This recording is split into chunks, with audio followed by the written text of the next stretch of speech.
Moran, welcome to the High Noon Stream. High Noon Stream is something that we do every day at noon here. We go through all the day's news, the headlines, the current events. Really, we talk about the day. What is today? Today is the 4th day of April, year of our Lord 2023. How many days left? I don't know, let me check. I'm so discombobulated. There are 271 days left in the year. 94 days in. 271 left. All right, I'm all over the place today. Come on into the chat. Michael Almanza gets credit for being first in. Rainy Days got it the first time around, but now it's Michael. Some stream issues. We were having some stream issues, so I had to reboot everything and all of that good stuff. So come on. One more time. Pull the beanbag chairs in your soul circle. Join hands and let's get ready. All right, so here's what we're watching now. This weird stuff. Obviously, former President Trump. What's the proper way to refer to him? Not you, Byron. I know Byron's. You mean the still president? No, I mean, what's the proper way? Former president? I don't know if that seems fair. I mean, we've called. Like, don't we call President Obama? I just called President Obama. We don't call Clinton former President Clinton. Yeah, okay. So President Trump, former. If you're a former president. All right, let's see what we got here. All right, let's eavesdrop, if we will, here on CBS in the indictment News. About Karen McDougal. That's who we're going to steal from. We don't know if there may be other tax counts. We will know all of this in a matter of a couple of hours. And just to build on Ricky's excellent point, when you're looking so at this case for so long, we've heard about Michael gathered out in front of Trump the former Tower. fixer, and his testimony is going This to ought be to be crucial. fun. Well, I sat This down is history. with Michael We're Cohen covering over the this weekend, live. and he assured me, The normal again, this is his flow word, of the show that this will case be is about more slightly than Michael disjointed. Cohen. It's about documents. It's about Don't worry, we got communications, lots to emails, talk text about. messages, financial records Oh my God, that paint the today's show. picture. We're going to go and through when this. we We're read going to this go through a indictment couple of today, it's different going to be aspects. so interesting to see how District Attorney Of this here Bragg Trump details indictment. how he's making these charges and whether it's about a witness and What else are we testimony gonna or get about into? documents. Because at the end of the day, the documents could have a lot more weight we got than big what certain shaking, witnesses have to say. big global Which is, I believe, shakings. We're going to talk originally about what how got the New World Michael Order Cohen has into shifted. trouble. He said, today. I didn't do this, and then the FBI went and Tiger searched Woods his is place doing and found stuff. out, actually, there's Milk. evidence What here are your in thoughts on documents, so milk? we don't have to take your word for it. That was what started his undoing that ultimately ended him. Milk is trending. That's right. Good or bad? Are you pro or are you bad milk? Hey, here's an interesting poll that came out today we're going to talk about. You know how we always do the best places to live in America. A cool one came out today. The unhealthiest places in America. How many of you right now, in the Dallas-Fort Worth Metroplex are watching this stream? I'm about to say your suburb. There are so many. Texas is like the most unhealthy state in the country, according to this poll. We'll get into it. You'll find out exactly how bad. Actually, I don't think Texas is the worst, but it is there. So we got a whole bunch of stuff we're going to talk about. I mentioned Tiger Woods. Did I mention that? There's a big trans issue thing we're going to talk about. Truth Social. That's right. Trump's little... You banned me from Twitter, so now I'm going somewhere else. That thing, that's trending. There's a big story about Truth Social. All kinds of stuff we're going to get into, plus all the day's birthdays, historical events, people who've died. But first, let's spend a little bit of time watching this nonsense. And I call it nonsense because I call everything nonsense. Not entirely sure how I feel about this. Do I think he's dirty? Oh, yeah. Of course. What did we talk about yesterday? We learned about emotional intelligence, right? Your ability to take a look at somebody and just kind of size them up and go, yeah, I don't know about that, dude. So that's how I've always felt about this guy. I mean, this has nothing to do with, I'm running for president in 2016. It's always been that dude. Okay, so I don't like the guy. I think he's an apex weirdo. This indictment is designed, if you will. What additional I guess the question is, do we believe he did something wrong? Yeah. So, but then the question becomes, so what? Right? There's like a lot of people. I cannot have a conversation with people who thinks he's totally innocent and thinks that this is just a witch hunt. That's absurd. That is absolutely absurd. He's a businessman. Hey, whatever it takes, right? Fake it till you make it. I mean, that's the whole mentality. It always has been. Can't punish the guy for it. That's the world he came from. Billionaires, I always assume that billionaires have decades of borderline illegal activity that led to them becoming billionaires. That's just what I've come to learn. Maybe that's why we don't really elect billionaires to the presidency, because, there's skeletons in the closet and all that stuff. This guy had the skeletons and he was like, fuck it, I'm going for it. And, enough people were bedazzled by all of that in 2016. And look, he said things that people wanted to hear. That's what he did. He just said things that people wanted to hear. But what I don't understand, you got to take a historic look on this. How is history going to look at this time frame? Here's how history is going to look at 50 years from now. Here's what history is going to say. And it's the same story that history is told for hundreds of years. Every time there is a population of people who feel they're being marginalized, who feel that they're being, somehow shorted by the system.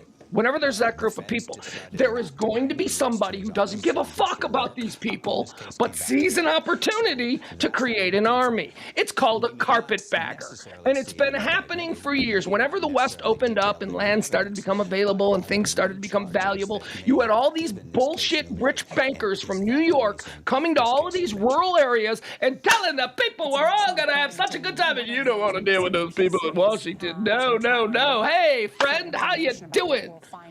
That's what it was. That's what a carpetbagger is. So, 100 years from now, history's going to look at this like, this billionaire who had absolutely nothing in common with the people who lived in trailer parks in this country, he suddenly bamboozled them into thinking that he was on their side. That's how history's going to see this. And what I talked about yesterday about emotional intelligence, being able to see how that's going to play out is a part of your emotional intelligence. Do I think he's an evil guy? No. I don't think he's evil. I think he's a character. I think he's a character. That's all. Do I think he did illegal shit? Hell yeah. Yeah. I got friends who do illegal shit. I got friends who, if they were indicted, I'd be like, yeah, he did that. He did it. And he knew that was borderline illegal. These are all white-collar things. Nobody's calling him, I was going to say nobody's calling him a rapist, but actually people are. But that's aside from the fact. This particular situation, this is white-collar stuff. This is, all right, here he comes. Let's watch this. Let's listen to what they have to say. Now we see Donald Trump arriving at... He's going to wave. Is he going to speak? That's what we're waiting on. Court in Lower Manhattan. This has been the site of many historic cases, given the power of the Manhattan DA's office. But the president there, most of this courthouse has been cleared out. Especially the 15th floor where the president will meet the judge there and be read that indictment. You can see yes, Rainy Days, he has street cred now. Secret Service agents and other law enforcement. Look at him! Look at him. There's Donald Trump waving to the cameras watching history and to the crowd. Say something, dude. As we noted, he will be brought in a side door there, brought up to the 7th floor via the judge's private elevator to be arrested. Donald Trump to be arrested, read his rights, and be fingerprinted. We do not expect a mugshot, as the former president's own attorneys have said publicly. Why do you need a mugshot of the most recognizable man in the world? Absolute sense. Also, some security concerns about it as well. He doesn't need a mugshot. The purpose of a mugshot really is interesting. Does not apply to a former president of the United States. It would simply be a humiliation. No one is above the law, right? But what we're seeing with this process is that this former president is being treated differently than other people who would go before that court. I think it's really interesting to see how this is unfolding. Obviously, it is unprecedented, but while no one may be above the law, when you talk about someone who's wealthy, someone who has political power, they are being treated differently by the court. That no mugshot, no perp walk that we all like to see. It's in for your own wheelhouse. personal vengeance. Security. That's why you like to see it. Differently I have no he's love wealthy lost or for he's this powerful. guy. Look, here's the thing. I got no love lost for this guy, but the reason they're not taking a mugshot makes absolute perfect sense. To take a mugshot for him would only be to sort of throw red meat for the people that are trying to, make this a victory for them, right? It's a humiliation that is unnecessary. While everybody else gets it. Yes. And that's where the phrase these are extenuating circumstances. He's a former president of the United States. We are in uncharted land. You all want to see him in a jumpsuit with handcuffs and, get his picture taken and all of those humiliations so that the Trump haters out there can be like, ha, ha, ha. And that's fine. I get that. That must feel good after years. If you're a true Trump hater, years of seeing this guy do this stuff has just irritated you beyond all. But he's not getting all that. He's not getting all that for a couple of reasons. One, extenuating circumstances. This is uncharted territory. A president of the United States has never been through this process. Mugshot, you don't need it. He's the president. We know what he looks like. If he disappears and is out there, we're not going to have to put out a mugshot, a bolo with his mugshot to everybody. We know what he looks like. Also, here's the other thing. He ain't going anywhere. He ain't going anywhere because he's under the protection of the United States Secret Service. Okay? Now, what that means is we know where he is at all times. Okay? Unless there is some unprecedented break within the Secret Service and it turns into some private security army. I don't know. And he's waving. He's waving. Hi, DJT. Okay, so it's unprecedented. So it's not special treatment. It's treatment under these circumstances. It's not special treatment. This isn't the head. Look, if the head of American Express was marched into a Manhattan courtroom, he'd be in handcuffs. This guy is a former president. That visual, I think that cooler heads are looking at this and going, the visual of him in handcuffs, that's just going to be used to cause all kinds of problems on the street. There's going to be, civil unrest is a major priority with handling this thing, okay? And it seems to me, step by step, that, Alvin Bragg, he's the devil, right? Isn't that supposedly what we're supposed to think? Whatever. His office has handled this as courteously and as respectfully as possible. No handcuffs, no mugs, and none of that stuff. They said very early on that they were discussing that with the Secret Service. They reached out to the Secret Service to say, look, how are we going to handle this? Because they knew, the Manhattan DA's office knew that this was going to be an issue. So they've come to these set of agreements. And who knows, for Trump's own purposes, he may have wanted to be handcuffed. He may want that because that'll gin up his base. See, this is all a game. Everybody's being very careful about this. Were laws broken? Absolutely, I believe so. A grand jury agreed so. Everybody agrees. So a guy already went to jail for it. It's already, the Stormy Daniels payoff has already been adjudicated. Michael Cohen was found guilty and spent a year in jail for paying off, for paying off Stormy Daniels for his boss. That's already been adjudicated. That's not a question, all right? Now it's a question of, so what, the employee just goes to jail? The boss who put him up for it? So now I guess they're going to try and figure out, did Trump have direct, and that's what all of this evidence is about. Did he have direct knowledge of it? Did he direct Michael Cohen, who went to jail and was convicted of this crime, to perpetrate this crime? If so, that's a fucking crime, people. I'm sorry. But, no, it's a crime. It is a crime. And you know what? They caught him. They caught him because maybe he was sloppy. Maybe all of these, we hate the politician. We do. We hate the career politicians. And we were so, look at this. He's coming from the outside. He's coming from the outside. He didn't know what the fuck he was doing. He tripped over his dick for 4 years and caused so many problems.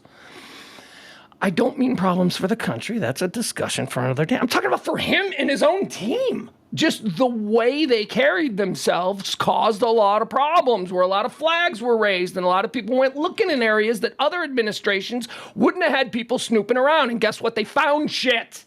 They found shit. Of course they did. Of course they did. So the other reason for the special treatment isn't just that this is uncharted territory with an ex-president and all. But the other thing is the Secret Service aspect. See, because he is a former president, and we've never had someone with Secret Service protection be arraigned, this is different. See? He's above the law. He's not above the law. He's a president, and we have... Are they going to a commercial? What are they resetting bottom of the hour? All right, let's get it. Let's see what they're doing here. CBS News special report on former President Donald Trump's arrival at the New York City courthouse. The arraignment is scheduled for 2:15 Eastern. Just about 45 minutes from now. And in the meantime, our coverage continues with our panel of correspondents and experts who are joining us with insight into every aspect around this. All right, never mind. So the other aspect is the Secret Service. Do you know that it's actually written? This is something that is written down in Secret Service protocol. They didn't envision a president being arrested, but somebody, maybe a dignitary or somebody that's under Secret Service protection. You cannot be handcuffed when under Secret Service protection. The Secret Service can decide to handcuff you, but you cannot be handcuffed by anybody, anything, any outside entity, a local police department, anything, if you are under Secret Service protection. Why? Because if you are handcuffed and you are under Secret Service protection, they cannot protect you in the way they need to protect you. I don't know what that means, but I guess they think that if you're in handcuffs, you're under the custody of somebody else, and that's just not something that ever happens when the Secret Service is in charge of your protection. Nobody else is ever in charge of you. That's written. So there has to be some sort of a handoff between... Now, here's the other interesting thing. In this particular building in Manhattan, in this particular moment, on this day when his case is being arraigned, that's the only time that doesn't apply. So if right now, Donald Trump is in that building, that Manhattan judicial building, I don't know what it is, I don't even know where they are. In that building, the Secret Service they got to sign stuff. There's like a whole process. They must step back. They can still stay with him. But right now, for the next 45 minutes or however it is until he's arraigned, it's the Manhattan District Attorney's Office that's in charge of him, because he is now under arrest and he has been arraigned and he's going before a judge. The minute he leaves the judge and walks out of that building, boom, Secret Service is back in charge. They're still in charge to a degree, but like I said, look, if he was out on the street, he couldn't be handcuffed on the street. He couldn't be handcuffed anywhere else. But because he's now, I don't know, it's very complicated, but I heard it explained this morning and I thought it was very interesting. And now you're all confused. All right, it looks like we've got a little bit of time here, 45 minutes. I don't think we're going to be seeing anything. Chat room, keep me up to date. If you see anything that's happening, anything that I need to break back into, we'll jump back over, okay? But in the meantime, let's just get into what this show is, huh? What do you say? All right, I already told you it's the 4th day of April, year of our Lord 2023. Let's talk about the things that happened on this day in history, because that's what we do. We give you everything that happened on this day in history previously on. We do that. And then we go into birthdays. We talk about the people who were born on this day. We chop it up about them. If it's somebody that I got a couple of minutes to riff on, we'll do that. And then we move on to people who have died, the mornings. So the history of events previously on April the 4th. Previously on April the 4th. Then, hey, look who was born today. And then, oh my God, they're dead. Those are the three things that we do. We get out of the way. And then we jump back into whatever the hell it is that's trending. All the things that people are buzzing about today. The reason for this is that I think that we need to have a firm grasp on what this day has meant. What has April 4th been in the past? And then once we understand that, then we move into what it is today. All right, so on this day, 1581, Francis Drake is knighted, becoming Sir Francis Drake. He's knighted by Queen Elizabeth I for completing a circumnavigation of the world. I don't even know what that means. What does that mean? He just rowed his boat around the world? See, it was a big thing back then.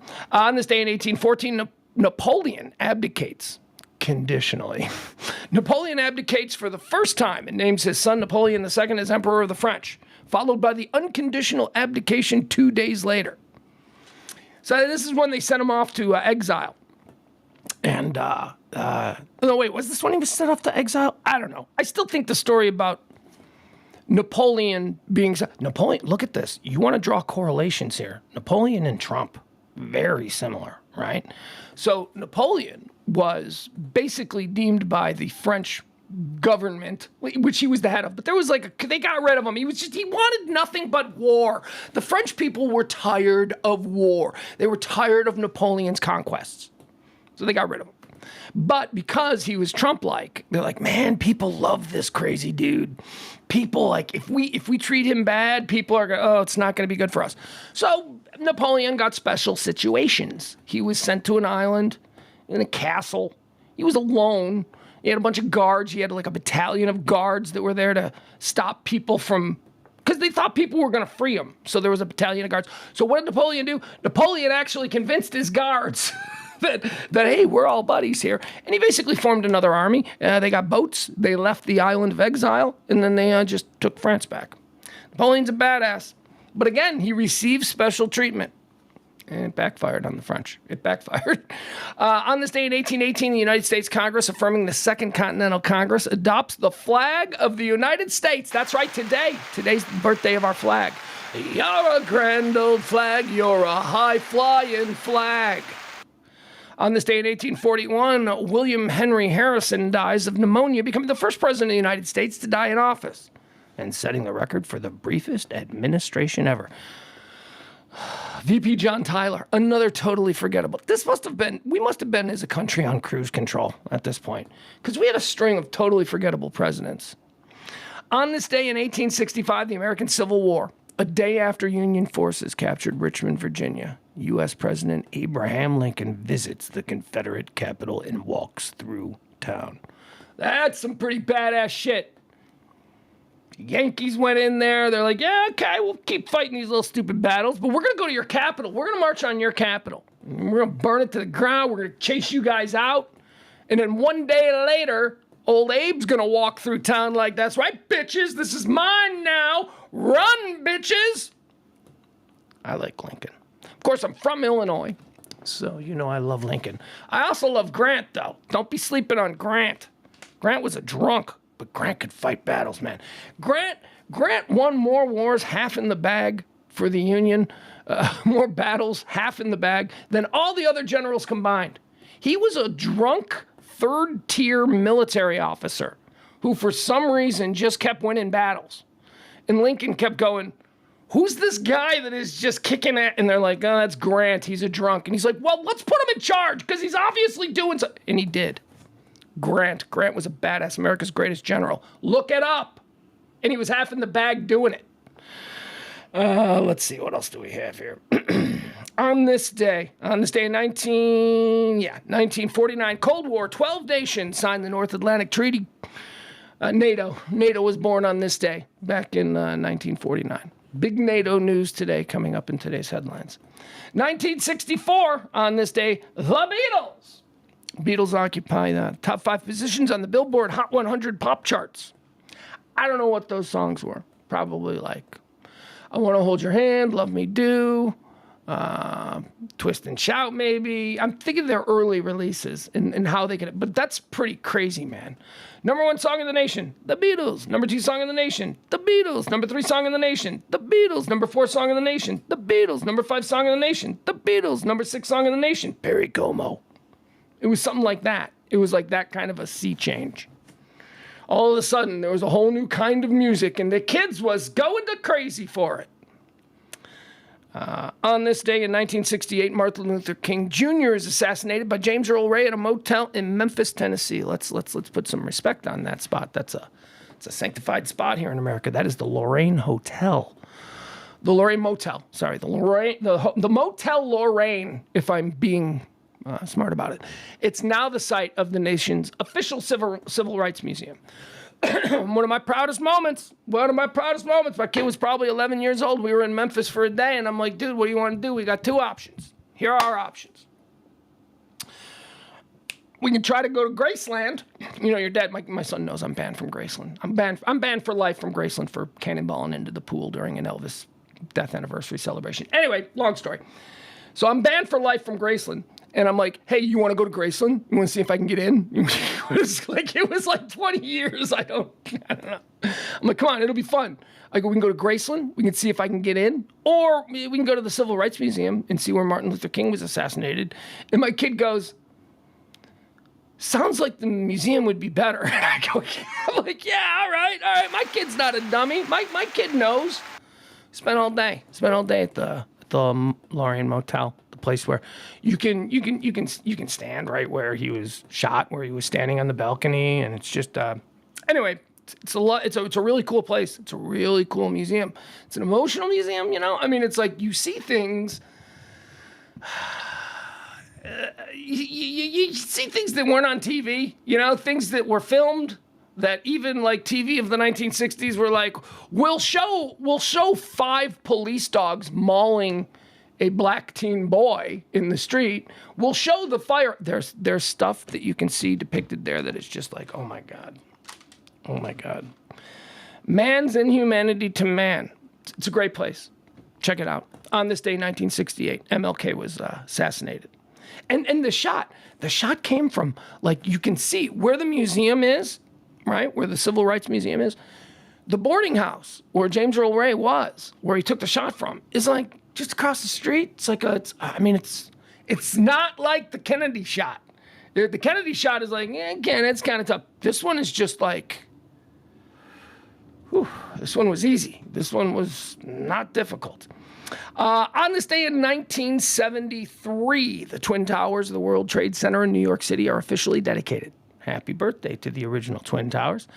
On this day in 1975, Microsoft is founded as a partnership between Bill Gates and Paul Allen. Why did I say it like that? Paul Allen in Albuquerque, New Mexico. 75.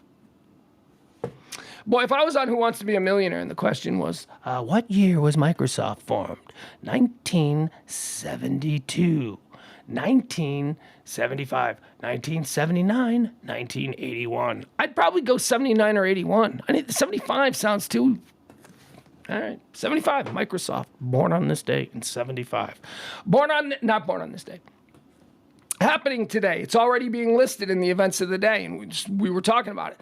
We already mentioned that it's the anniversary of NATO, right? Well, on this day in 2023, in other words, today, Finland becomes a member of the NATO after Turkey became the last member state to accept the membership requests of Finland, which Finland submitted after the start of the Russian war of aggression against Ukraine. All right, so everybody's on board. Finland, welcome to the NATO party. More on that later.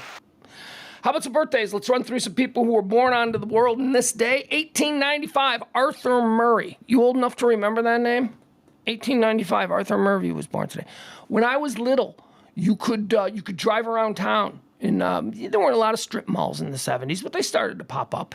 And in the 70s, if there was a strip mall, you know how now there's a title loan place? You need some money. Yeah, you own your car. Bring it in. You know, those predatory... Now every strip mall has one of those. They got a title loan place, they got a nail salon, a vape store. But back in the 70s, they had Arthur Murray dance studios.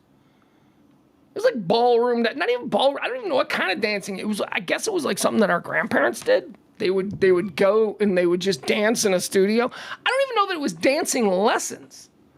Like, because they had a thing called a dance hall where like loser dudes would go. And then there was a whole bunch of women who were paid like a nickel a dance. And like hot girls would dance with you for I don't know what the difference is. But anyway, Arthur Murray, dancer guy. He had dance studios everywhere. I don't know if they were to learn. I don't know what they were. They're all gone now. Arthur Murray, born on this day in 1895. Born on this day in 1913. 1913. Again, I'm going to put a little respect on this man's name because I'm a fan. I love this guy. This guy's story, this guy's life story, the way this guy carried himself, the way this guy is just revered in certain circles. He's a god among men in certain circles. We're talking about happy birthday, born on this day, 1913, McKinley Morganfield. That's right, McKinley Morgan. Who's McKinley Morgan? I'm talking about the great king of the blues, not Buddy Guy. Why did I say Buddy Guy? Muddy Waters. Muddy Waters, born on this day. Worked on a project a couple of years ago. Westmont, Illinois, a little suburb, nice little suburb outside of Chicago, is where Muddy Waters lived most of his life after success. He had a nice little house there, you know, that's the family grew up there, Muddy Waters, the Morgan Fields of Westmont. I was involved in a project where we were trying to, I was working for a branding agency, and we were representing a group that was trying to get Muddy Waters' home in Westmont turned into the Muddy Waters Museum. And we didn't get that done. Chicago is tough to get that stuff done because Chicago is so protective of the blues, and there's already a blues museum in Chicago, and it was just, But the Muddy Waters family, they're like, yeah, well, we would like to have our own place. He's the king of the blues.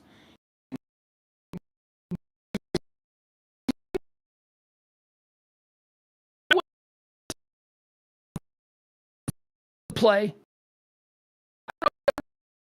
Where that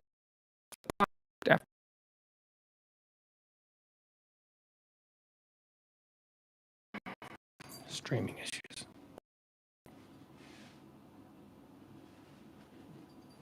Fuck.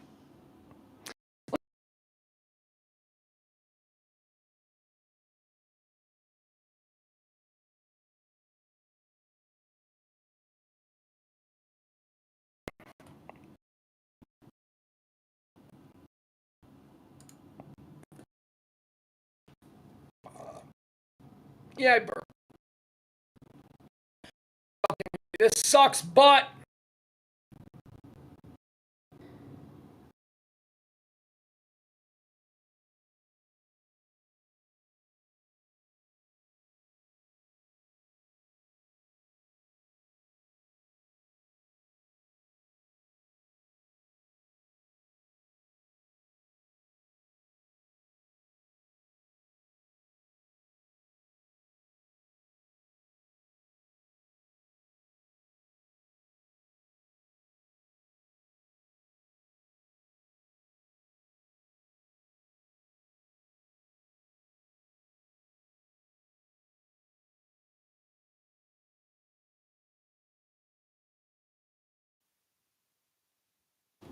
all right, are we back? I think we're back. All right. Sorry about that. I had to reboot the chat room. We're having some streaming issues here. I do apologize for that. All right. Seems to be better now. Just checking back in on the coverage of the Trump arraignment. Nothing is happening. Nothing new is happening. Yeah, I'm back.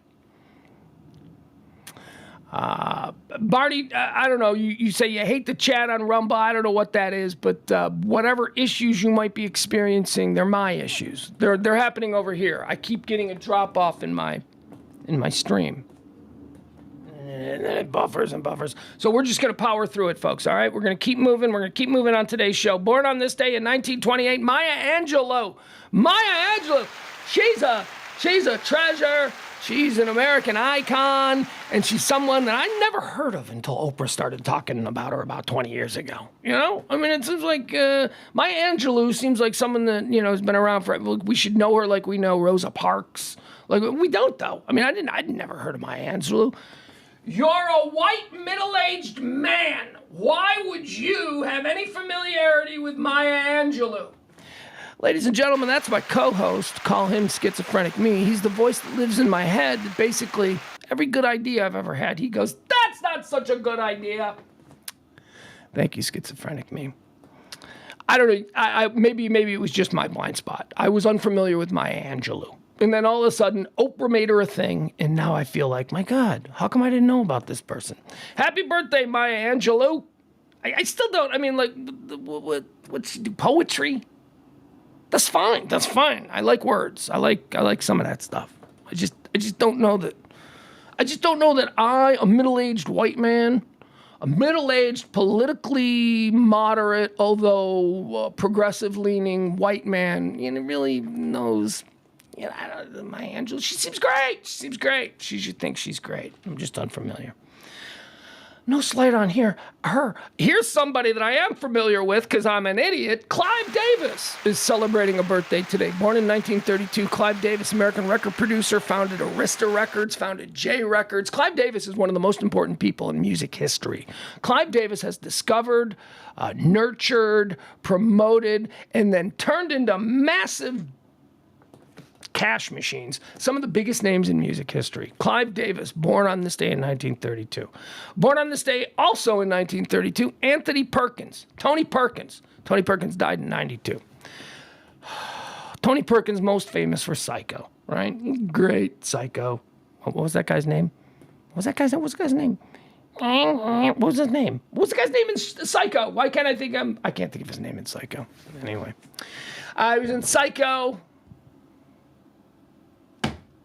See, this is me getting older right before your eyes. Why don't I know the name of the guy he played in Psycho? I know all character names. Why don't I know his name? I do know the name of a character that he did play, which is why I've got issues with Anthony Perkins, the actor. He played Jimmy Pearsall in one of the great baseball movies of all time. The great baseball movie, Fear Strikes Out, where he portrays Jimmy Pearsall, a much troubled yet highly talented ball player back in the 1960s. Jimmy Pearsall was crazy. Jimmy Pearsall had, in the 1960s, as a professional baseball player, what we would today call bipolar disorder. Jimmy Pearsall had issues. And it derailed what could have been an incredible baseball career. And that's what Fear Strikes Out is about. Now, the problem I have with Anthony Perkins is Anthony Perkins ain't Jimmy Pearsall. Jimmy Pearsall's an athlete. Anthony Perkins ain't an athlete. Anthony Perkins was just, see, here's the deal.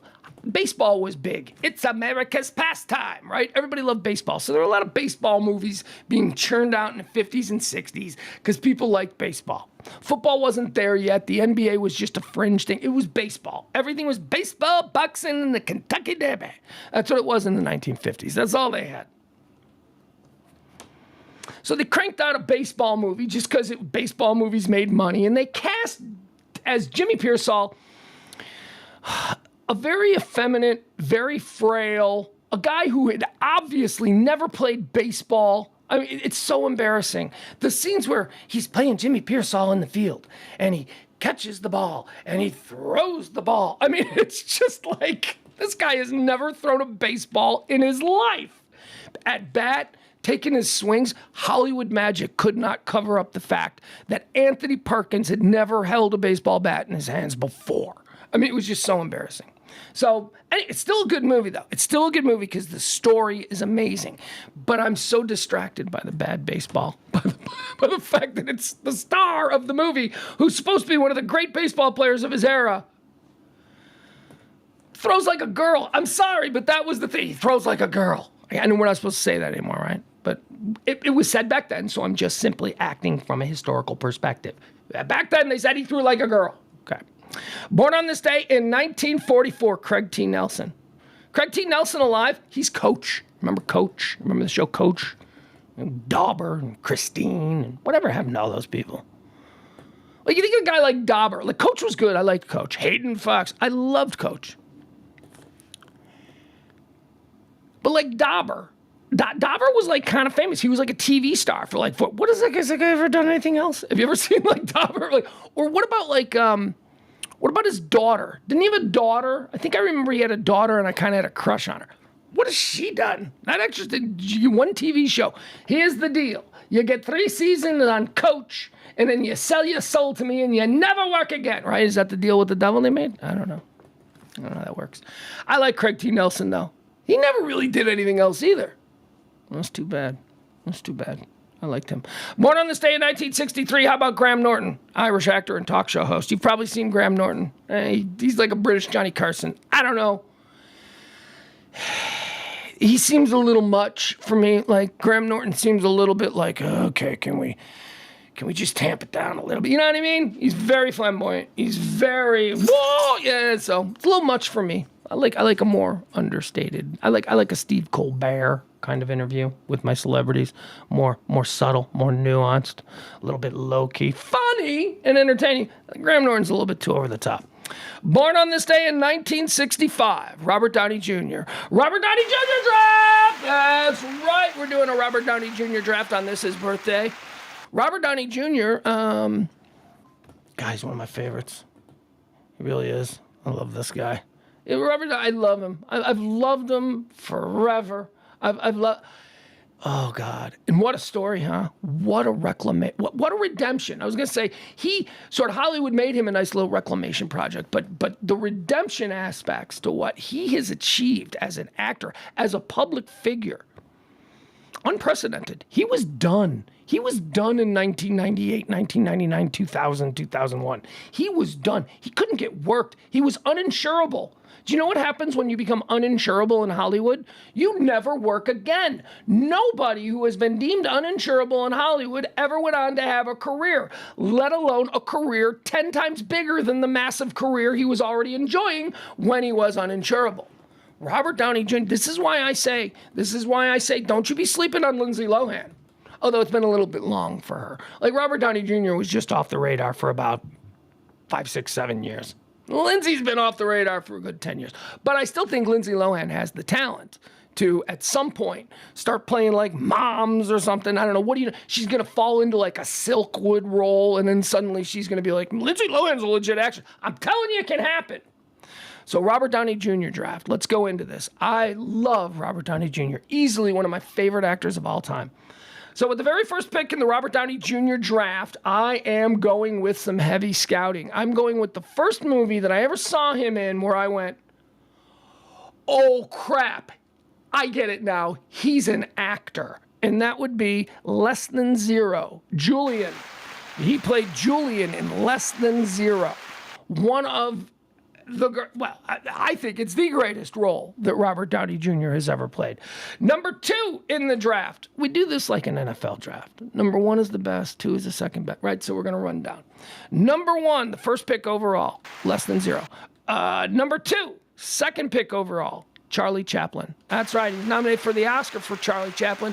I thought he was going to win it. That was a gangbuster performance. I didn't know who Charlie Chaplin was until I saw the movie Chaplin. And then I went and started getting into Charlie Chaplin, and I'm like, holy cow, this guy's funny. Physical comedy is timeless. Physical comedy can be timeless. Doesn't rely on words or any sort of connection to the present. It's just funny. And that's what Charlie Chaplin was. Chaplin, number 2. In the Robert Downey Jr. draft. Number 3 in the Robert Downey Jr. draft is one of my favorite movies of all time. And I think I've said this a couple of times. If you folks are looking for a good movie to watch, a really good movie, it's not Citizen Kane, okay? It's not Goodfellas. It's not the first time you saw Reservoir Dogs. It's just a really good movie. We're going to watch it and it'll be over and you'll be like, man, that was a good movie. I'm going to tell somebody about that movie. That's what number 3 off the board in the Robert Downey Jr. draft is. Wonder Boys, where he played the role of Terry Crabtree, a troubled book editor who is pressuring Michael Douglas, a troubled author, to get his damn book done. Except Terry, Robert Downey Jr.'s character, has some peccadillos. He likes trans people. He likes he dates only men who dress as women. Anyway, great movie, Wonder Boys. Oh, you're gonna thank me. I give you 3. I'll give you 3, okay? I'll give you 3. Here's 3 really good movies that aren't Citizen Kane. But man, if there's nothing to watch and you end up watching this movie, you're gonna be like, dude, those were good movies. I feel good after watching those movies. I'm gonna give you Wonder Boys. I'm gonna give you another one called Beautiful Girls. Beautiful Girls. Matt Dillon, Michael Rappaport, Uma Thurman. It's tons of people. Natalie Portman. Beautiful Girls. And the other one is The Way, Way Back. Okay, 3 really good movies that you might not know about that you can watch tonight, tomorrow, or whenever, or put in your queue and go, I'm gonna at 2 hours, after 2 hours, I'm gonna be like, man, that was a good movie. I'm glad I watched that. Wonder Boys, Beautiful Girls, The Way, Way Back. The Way, Way Back is Toni Collette and Steve Carell. So good. All right, back to the Robert Downey Jr. draft. Number 4 in the Robert Downey Jr. draft, we are going with, and it had to come at some point, Iron Man. That's right, Iron Man. He's so good as Tony Stark. It's undeniable. He's so good as Tony Stark. Number 5 in the Robert Downey Jr. draft, the 5th and final pick, Tropic Thunder. Kirk Lazarus, Tropic Thunder, the great actor who's going to push all the boundaries, and a white man is going to be portraying a black man in the film Tropic Thunder, Kirk Lazarus. All right, Number 1 was Less Than Zero. Number 2 was Charlie Chaplin. Number 3 was Wonder Boys. Number 4 was Iron Man. And number 5 is Tropic Thunder. That concludes the official draft selections for the Robert Downey Jr. draft. But you better believe that we've got a whole bunch of undrafted free agents that we're inviting into camp. We are going to take a look-see at some of these guys. They got a little something. We don't know what. We don't know if they're going to make the team, but they sure as hell are going to get a camp invite. So let's start that with one of his earliest films. You've probably never seen it. You know who's seen it? You know who may have seen it? I bet you Jeff Ballard saw it. I bet you Byron has seen it. I bet you a number of people have seen it. But it was a very early movie. Came from the 1970s. Was directed by Robert Downey Jr.'s father, and co-starred a very good friend of mine, Harry Teinowitz. I'm talking about Up the Academy. Do you guys remember the teen movie from the late 70s, early 80s, Up the Academy, about a private school? And it was an academy. These kids went to this elite academy. Anyway, that's getting a camp invite. Also getting it, my friend Harry Teinowitz, Chicago Sports Radio guy, was the star. He was like the main character in Up the Academy. Yeah, there you go. Weird Science. Yeah, he's getting Weird Science. That's right, we're bringing in Weird Science. Due Date. Yeah, Due Date's going to get itself Due Date's pretty funny. Due Date's going to get itself a camp invite. How about Back to School? Yeah, Rodney Dangerfield. He's playing the bad guy again, just like Weird Science. Typecasting alert! No, don't worry about typecasting with Robert Downey Jr. Because Natural Born Killers is also getting a camp invite. He played the sleazy journalist covering the search for the killers and Natural Born Killers. And also Bowfinger. Bowfinger is going to get a camp invite. Why? Well, because I just told you yesterday when we did the Eddie Murphy draft, I put Bowfinger at my number 1 favorite Eddie Murphy movie. I love Bowfinger. Bowfinger's great. Robert Downey Jr. is great in Bowfinger. Getting a camp invite. Also, Good Night and Good Luck. Good Night and Good Luck gets a camp invite. That's the George Clooney directed film about... was it Edward R. Murrow? I think it was about Edward R. Murrow. Good Night and Good Luck. Not Iron Man. We already talked about that. Zodiac. Zodiac. About the search for the Zodiac killer from about 15 years ago. That's a good movie. The Avengers gets a camp invite. Yeah, I know. I already did Iron Man. And I could have done Iron Man 2 and Iron Man 3 and Civil War. I didn't do that. He gets a slot for Iron Man and then the Avengers. Because he's a major role. He's Iron Man in the Avengers. So the Avengers get a camp invite. And also The Judge. Have you ever seen The Judge? Robert Downey Jr. and Robert Duvall. Pretty good movie. Not bad. All right, there you go. That's the Robert Downey Jr. draft for today. Less Than Zero, Charlie Chaplin, Wonder Boys, Iron Man, Tropic Thunder all come off the board early, leaving Up the Academy, Weird Science, Back to School, Due Date, Natural Born Killers, Bowfinger, Good Night and Good Luck, Zodiac, The Avengers, and The Judge receiving undrafted free agent camp invites. Born on this day in 1966, Nancy McKeon. She played Jo on Facts of Life. Question for you. Was Jo one of the earliest lesbian characters on TV, or is Nancy McKeon a lesbian? But that character, based on what I know now, living in this world where we're all open and I have a number of lesbian friends and all that kind of stuff, Jo seemed like a young lesbian. Yeah, she did. So there you go. Nancy McKeon, you ceiling breaker. I would own that, Nancy. At this point in your career, you ain't done nothing else. At this point in your career, you need to come out and be like, I was the first lesbian character on television. And then people will be like, well, what about Velma from Scooby-Doo? And she'd be like, that's a cartoon character. And people will be like, what about Maude? Maude wasn't really into her husband. I think Maude probably, if she was raised, and then there's Maude. Maude, if she was raised in a different era, Maude would not. B. Arthur. I think B. Arthur, if she was raised in a different era, might not have been. She had some masculine quality. Handsome woman. I'll just leave it at that. Handsome woman. All right, so Nancy McKeon, happy birthday. I don't know if that was a choice. Like, were you like a frilly, girly girl, and then you went, you know what, I'm going to play her as a tomboy, and then you I don't know if that was a choice, or if that was just kind of how you came off, the energy you gave. But either way, we're fine. Hey, didn't matter, straight or whatever, if you were a lesbian. Back in 1983, I thought you were hot. I was into you. There you go. So, sleep well, baby. Born on this day in 1973, how about David Blaine? This fucking guy. David Blaine. It's like I talk like I've got a mental problem, like I'm slow, but look at that, your hand just fell off. Wow. That's David Blaine's whole act. That's like the way he's, yeah, look at that, isn't that weird? Isn't that? I hate David Blaine. I hate David Blaine. I hate Chris Angel. I hate the other ones. I just don't like I don't like new magicians. I don't like new magicians who look like they play bass in Dashboard Confession. You know what I mean? They're all like, we're emo goth magicians. Give me Doug Henning. Give me a hippie with yeah, give me that. Give me a guy tripping balls on acid sitting on ABC television at 8 o'clock at night. That's what I want. I want Doug Henning. He's the only magician that I will accept from this point forward. He's dead. Well, I guess the door is closed on me accepting magicians. Born on this day in 1979, Heath Ledger. Remember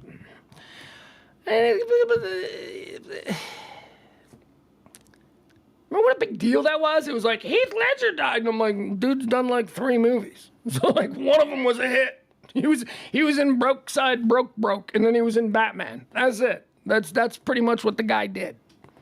Backside, Brokeside. What movie was that? Oh God, here we go, getting old.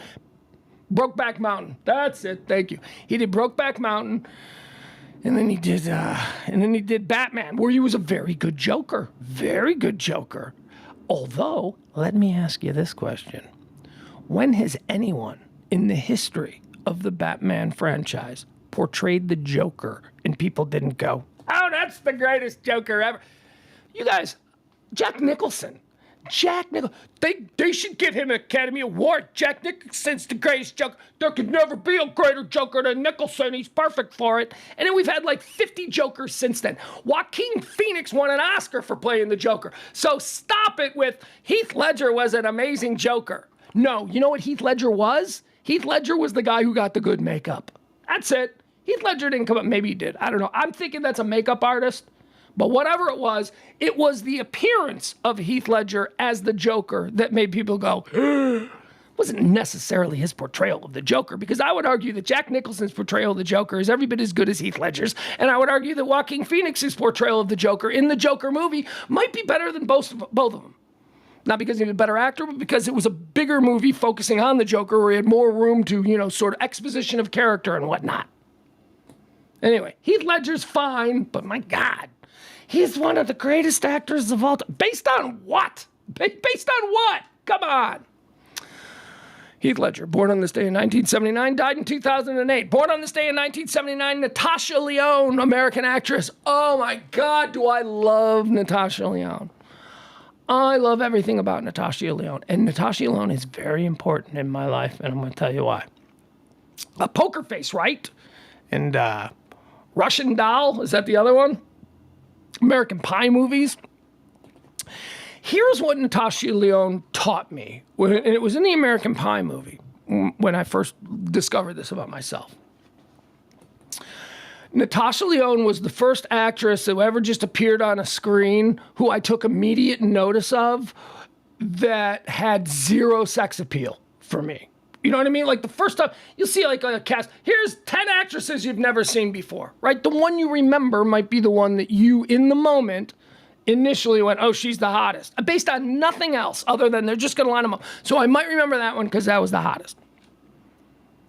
Now, I remember Natasha Lyonne from that movie. She was like the first female actress that I went, I don't want to kiss her. I don't want to make out with her. I'm getting no sexual vibe from her at all. But that bitch is awesome. I love that bitch. She straddles this weird thing where I don't know if she's a lesbian, although she might be. Natasha Lyonne might be. I don't know. But she doesn't have, and kind of like the way Joe was portrayed by Nancy McKeon in Facts of Life. There isn't a traditional female quality that is emitted organically by either Joe from Facts of Life or Natasha Lyonne. But Natasha Lyonne is like one of my all-time. I would put a poster of Natasha Lyonne up in my house because, well, I mean, if I was 13, and had my own house, I don't know how that works, but I would put a poster of Natasha Lyonne on the wall, not for like Spank Bank or anything like that, but just because she's so cool. I'm like, that chick's cool. Have you ever heard her story about growing up during the Intifada in Israel? Holy shit. She has been through. She's a cool broad. Happy birthday to you, Natasha Leone. I don't want to date you. I want to hang out with you. I want to hang out with you and I want to talk to you because you seem funny and you seem really cool. Born on this day in 1983, another guy who I want to go out and hang out with just to find out how he got that Radikowski girl. Eric Andre, comedian Eric Andre, born on this day in 1983. Eric Andre is great, man. Eric Andre. Like, I can see... Who's that girl, that Emily Radikowski, the supermodel? So Eric Andre, you don't even know who he is. Most people don't know who he is. You're like, have I even heard that name before? He's a very funny comedic actor and comedian and writer. I don't think he's so much a stand-up. I don't know if I've ever seen Eric Andre do stand-up. But I have seen him do sketches and stuff like that. So I would put him more as a sketch improv comedian than a stand-up. But he's really funny, and he's got this really great energy about him. And I know that that's kind of a catch-all phrase, but I use that phrase as, when the dude walks into the room, are you smiling or are you frowning? You know what I mean? Eric Andre walks into the room, we're all going to start smiling, because he's just funny. He's just full of... I can totally see how he was able to get Emily Radikowski. She's like A-list supermodel, right? He's like D-list comedic actor. I think the D-list of comedic actor and the A-list of supermodels, they might kind of align. That might be the same level, right? I don't know. Anyway, hope they're happy. Born on this day in 1991, Jamie Lynn Spears, American actress and singer. Of course, she's the sister of Britney. I hate you, Britney. Give me some money. You know, that's basically her whole existence. Britney is the worst thing you've made my life. Hell, give me money. That's Jamie Lynn Spears. There you go. Happy birthday. Hey, Britney, it's my birthday. Give me money. I don't know if she's going to give her money because apparently they're not talking, Britney and Jamie Lynn. Born on this day in 1993, Frank Kaminsky. Frank Kaminsky. We're giving Frank Kaminsky some love. I love Frank Kaminsky. Who is he? He's a basketball player. He's an NBA player. He's a journeyman. Kind of sucks. No, well, he doesn't suck because he's in the NBA. But you know what I mean? He's a journeyman. He's on this team. He's on that team. He's on this team. He's on that team. Why do I mention him? Because for us White Sox lovers, Frank Kaminsky's one of us. Frank Kaminsky's a diehard. Frank Kaminsky is about as big a high-profile White Sox fan as it gets. He's always in the stands. He's always wearing his hats. He walks around his locker room with whatever team he's in, wearing White Sox jerseys. And he's a shit talker. He's a piece of garbage. Frank Kaminsky's a troublemaker. He's basically a thug out there on the basketball court, and I love it. He's fun, and he hates the Cubs. That's what it's about. He hates the Cubs, really. That's really what it's about for me. All right, that's going to do it for birthdays. Frank was born in 1993 in the western suburbs of Chicago. Dead on this day, let's talk about some people who died. Carl Benz died. German engineer and businessman, founded Mercedes-Benz. We talked yesterday about Gottlieb Daimler and about how Daimler and Benz. Honestly, I know Henry Ford. Henry Ford invented the car. No, he didn't. He might have been involved around the same time with the same kind of thing, but the idea that Henry Ford in his kitchen created the automobile is ridiculous. By the way, that's true. Supposedly, it's not true, but it's part of the fable that Henry Ford perfected his Model T engine at his kitchen table, sitting there tinkering. And it was bullshit. Gottlieb Daimler in Germany and Carl Benz were the ones that did it. By the way, Carl Benz, he made his first car, the Mercedes. You know what the Mercedes is? It's his daughter. Mercedes-Benz was Carl Benz's daughter. So now we have the Mercedes-Benz. Let's see here. Dead on this day, we already talked about it. 1968, Martin Luther King, American minister and activist, Nobel Prize laureate. He was assassinated on this day in 1968 out in front of the Lorraine Motel in Memphis, Tennessee. Dead on this day in 1972, Adam Clayton Powell, American pastor and politician. Adam Clayton Powell, the best way I could put this is, in the 1960s, Adam Clayton Powell was Maxine Waters. Yeah, there you go. Oh, by the way, I don't hate Maxine Waters. Yeah, for me, that's not a toxic name because I understand how, all of this works. Personally, I don't really think much about her because she's a congresswoman from California, and I've never lived in California, so I'm not really all wrapped up on, the mythology of Maxine Waters. But what I'm talking about is demonized. a black congressperson who was demonized because, in Adam Clayton Powell's case, he was a rabble-rouser. He represented Harlem in New York City. He was incredibly powerful. A little corrupt. He was famous for getting shit done. He could get shit done. But the important thing, and this is, the important thing for all congressmen, it is the people, it's his constituents that loved him. Doesn't matter. Maxine Waters keeps getting reelected because the people she works for loves them. It doesn't matter if you, Edith, in Nebraska, doesn't like the way Maxine Waters is voting. You know who does? The people who vote for her. And that's who she represents, not you. So, come on. Let's stop acting like people are evil. And then, why do you know anything about the way this Southern California congressman votes on shit?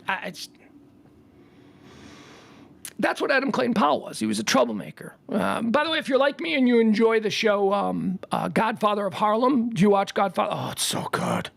For the story of Frank Lucas, who basically controlled heroin in Harlem in the 1960s and 70s. I've mentioned this before. If you saw the movie Frank Lucas was American Gangster, right?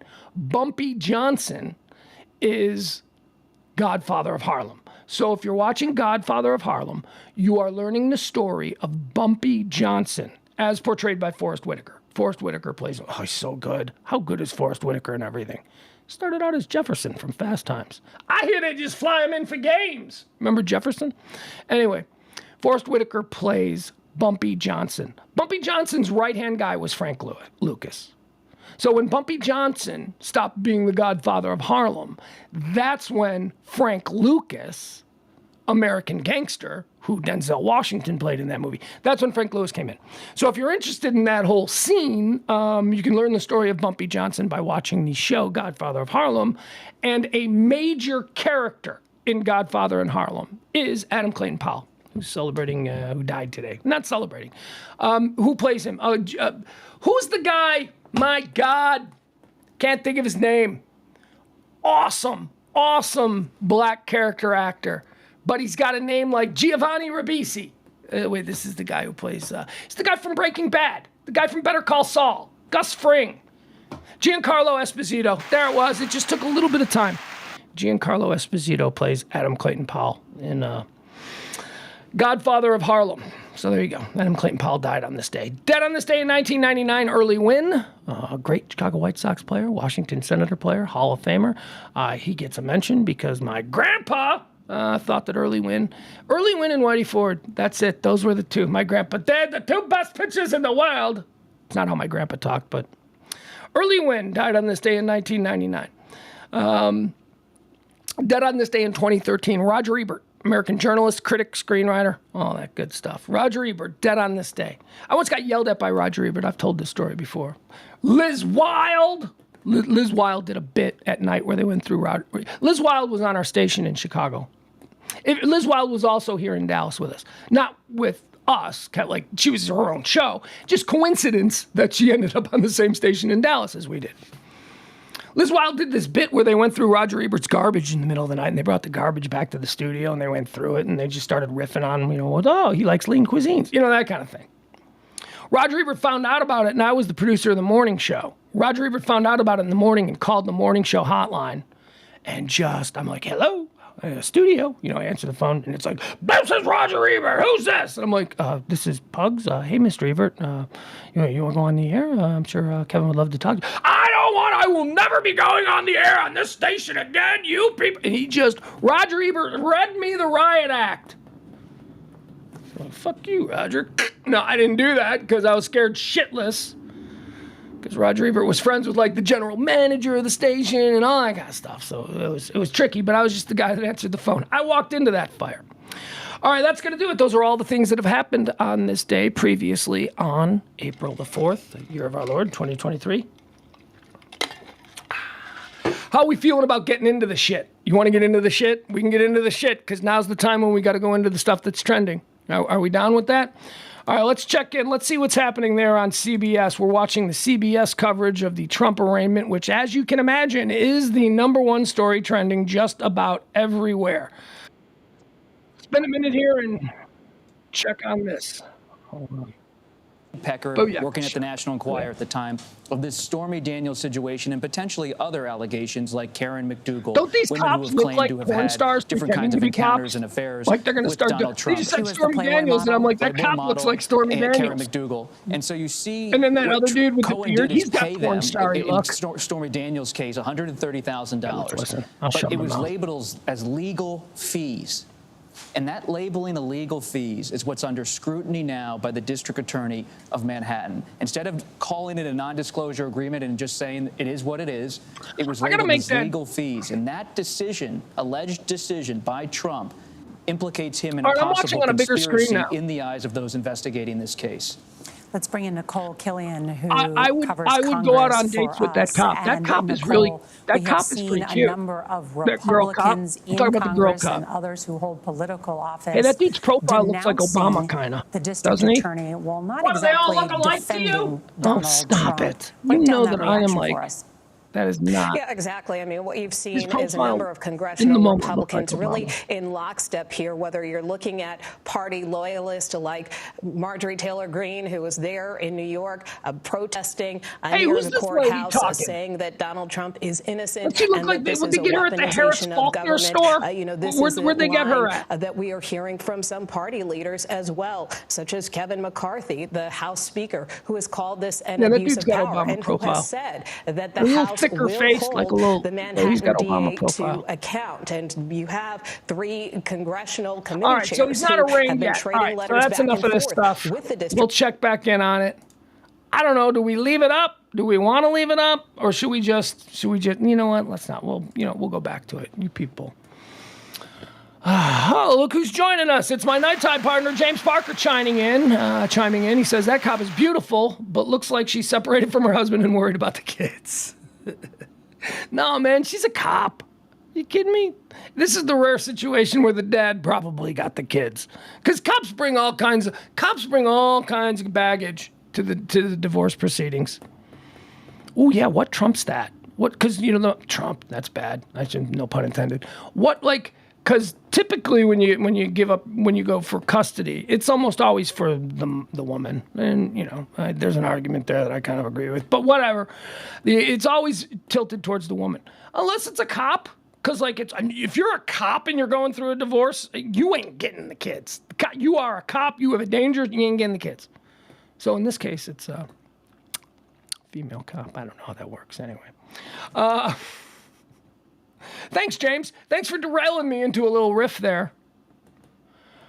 That's James. James says that woman's what happens when you order Harris Faulkner on Wish. That's what she was. All right, let's get into this. Trump arraignment. All right, so this is happening right now. Former President of the United States, Donald Trump, unprecedented. This is really history. We typically don't recognize or really appreciate history while it's happening. It takes, I like to say, the 30,000-foot view. But this is one of those things where we have to acknowledge just from the outset that we are viewing history unfolding in front of us. This is a president of the United States who is being arraigned. I don't know that the gravity or the heft of that has completely sunk into a lot of people. But man, this is a big deal. This is a very big deal. President of the United States is about to be arraigned on criminal charges. 34 felonies. That's what we're waiting on. We don't know what the felonies are. We think they have something to do with we don't know yet. We don't know. And for weeks now, we've been listening to people who don't know, pretending like they do know. And, that's the big trick with convincing people of anything. Say incorrect information confidently to people who haven't a clue what's right or wrong. If you can do that, you can manipulate anybody you want. It's all about the level of competency, right? I could say, I don't know what you're talking about, but it's obviously 9 o'clock at night. 9 o'clock at night, everybody. So just say it confidently. Just people, it's not 9 o'clock at night, it's 1 o'clock. You get it. How Trump's date with history will play out. Former president, well, we've already seen this. He's traveled from Trump Tower to the courthouse in Manhattan for booking, fingerprints, and historic arraignment hearing. Then apparently he's going back to Mar-a-Lago. By the way, do you know that they offered him, said this is, earlier when I said that I'm not going to get into all of the silliness about this Manhattan DA, and there's so much silliness. He's funded by Soros. No, he's not. No, he's not, but that's okay. The paper trail has been released. We know exactly where this came from. You know why people say that he's funded by Soros? Because a political action committee that is a civil rights organization that is basically donates to campaigns who are pushing their... Soros donated to a PAC. So first of all, Soros donates to thousands of PACs. He donates to a bunch of PACs. He just donated to a PAC. Him and 1,000 other people donated to this PAC. But you're able to twist that by because they've spent years. People don't know who George Soros is. They don't know that he owns Progressive Insurance. They don't know that. They just know that that's a bad word. Evil. Soros is evil because it's been allowed to be branded that way. So you can just attach that. Turns out that he donated $250. And really, these small donations is pretty much what it is. The idea that the Republicans are putting out there that this guy, Alvin Bragg, has somehow been completely bankrolled from birth by George Soros and his evil plan is wrong. And only stupid people who don't understand how these things work, you can't just fund a person. That's illegal. Okay? You can't just give, but I heard George Soros gave him like $50 million. You can't do that. That's illegal. So stop it. But people don't know that's illegal. So they just walk around going, George Soros funded his whole thing. Also, the Manhattan DA, apparently, not apparently, this has been made public. They offered the Trump people and Trump the opportunity to be arraigned via Zoom from Florida. Never had to leave. No, you didn't have to leave. They turned it down. The Trump people turned it down. Alvin Bragg offered the Zoom because he understood that this kind of a spectacle could cause some problems in the streets. So they said, and also, let's not kid ourselves, they didn't want to give it to him. They didn't want to give it to Trump. Trump is acting like, I can't believe they're doing this. They're making me travel all the way from Florida. I had to gas up the plane, and now look at this spectacle. You love it. You wanted this. You had the opportunity to avoid all of this, and you said no. Your people said, no, we ain't going to do it on Zoom. We're going to show up. We're going to make a big spectacle. So every time they claim about every time you hear some complaint about the way he's been treated throughout this process, just understand that he was given options that were far better, and they turned him down. Why? Because he wanted to be able to complain about the way he's treated. That's the thing. No handcuffs, no mugshot, all for reasonable reasons. All for total, this isn't, he's getting special treatment. Shut up on the left. These are for reasonable reasons. He doesn't need a mugshot. Mugshots are because we typically don't know what the average criminal looks like. So mugshots are things that are kept in a library so that if that criminal goes missing, they can then circulate the mugshot to everybody and go, hey, look for this guy. We don't need that with Trump. We don't need that for a couple of reasons. One, we all know what he looks like. He's very well documented. His picture is everywhere. A mugshot is not needed. The other reason is he ain't going to disappear because he's with the Secret Service. And we know where the Secret Service has him at all times. So those things are stupid. The other thing about the handcuffs. They didn't do the handcuffs. We talked about this. They didn't do the handcuffs because apparently there is a rule with the Secret Service where nobody under the protection of the United States Secret Service is allowed to be handcuffed by anybody but the Secret Service, unless that person is in a confined space, a building that is deemed another jurisdiction, and that's gone. Like this. Like, okay, so like now if they wanted to slap handcuffs on them in the courtroom where there aren't any cameras, they could do that. But now they have said they're not going to do that. So no handcuffs. So no handcuffs, no perp walk, no jumpsuit, no. All of these things seem like he's getting special treatment. And he is. However, it's not that whole thing where, why is he above the law? He's not above the law. We are making certain concessions based on completely a new situation that we're dealing with here, which is he's a former president of the United States under Secret Service protection. He is also somebody who has shown a propensity for ginning up the masses and causing issues, discord, among the population. So you have to consider all of those things. So why aren't we doing all of the stuff like we would normally do? Because normally when you bring a guy who did some shady banking and you bring him for arraignment, there isn't a crowd of 10,000 people there. Okay, it's a different situation. He is receiving special treatment, but not because Donald Trump doesn't have to be accountable. He's receiving special treatment because he's the former president of the United States. This all makes logical sense if you're like me, in the middle, and not a complete, I'm not a complete right lunatic. I'm not a complete left lunatic. We're in the middle here. Full disclosure, y'all know I don't like this guy. I think this guy I don't like him. He seems like a terrible person.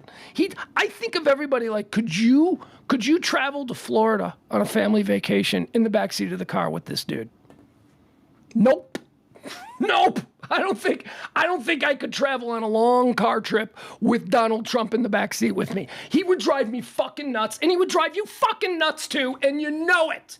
Except for some reason, you're all like, nah, he's a good guy. He's not a good guy. He's actually just kind of a skeezy businessman. That's it. Now, if you admire that, that's fine. That's on you.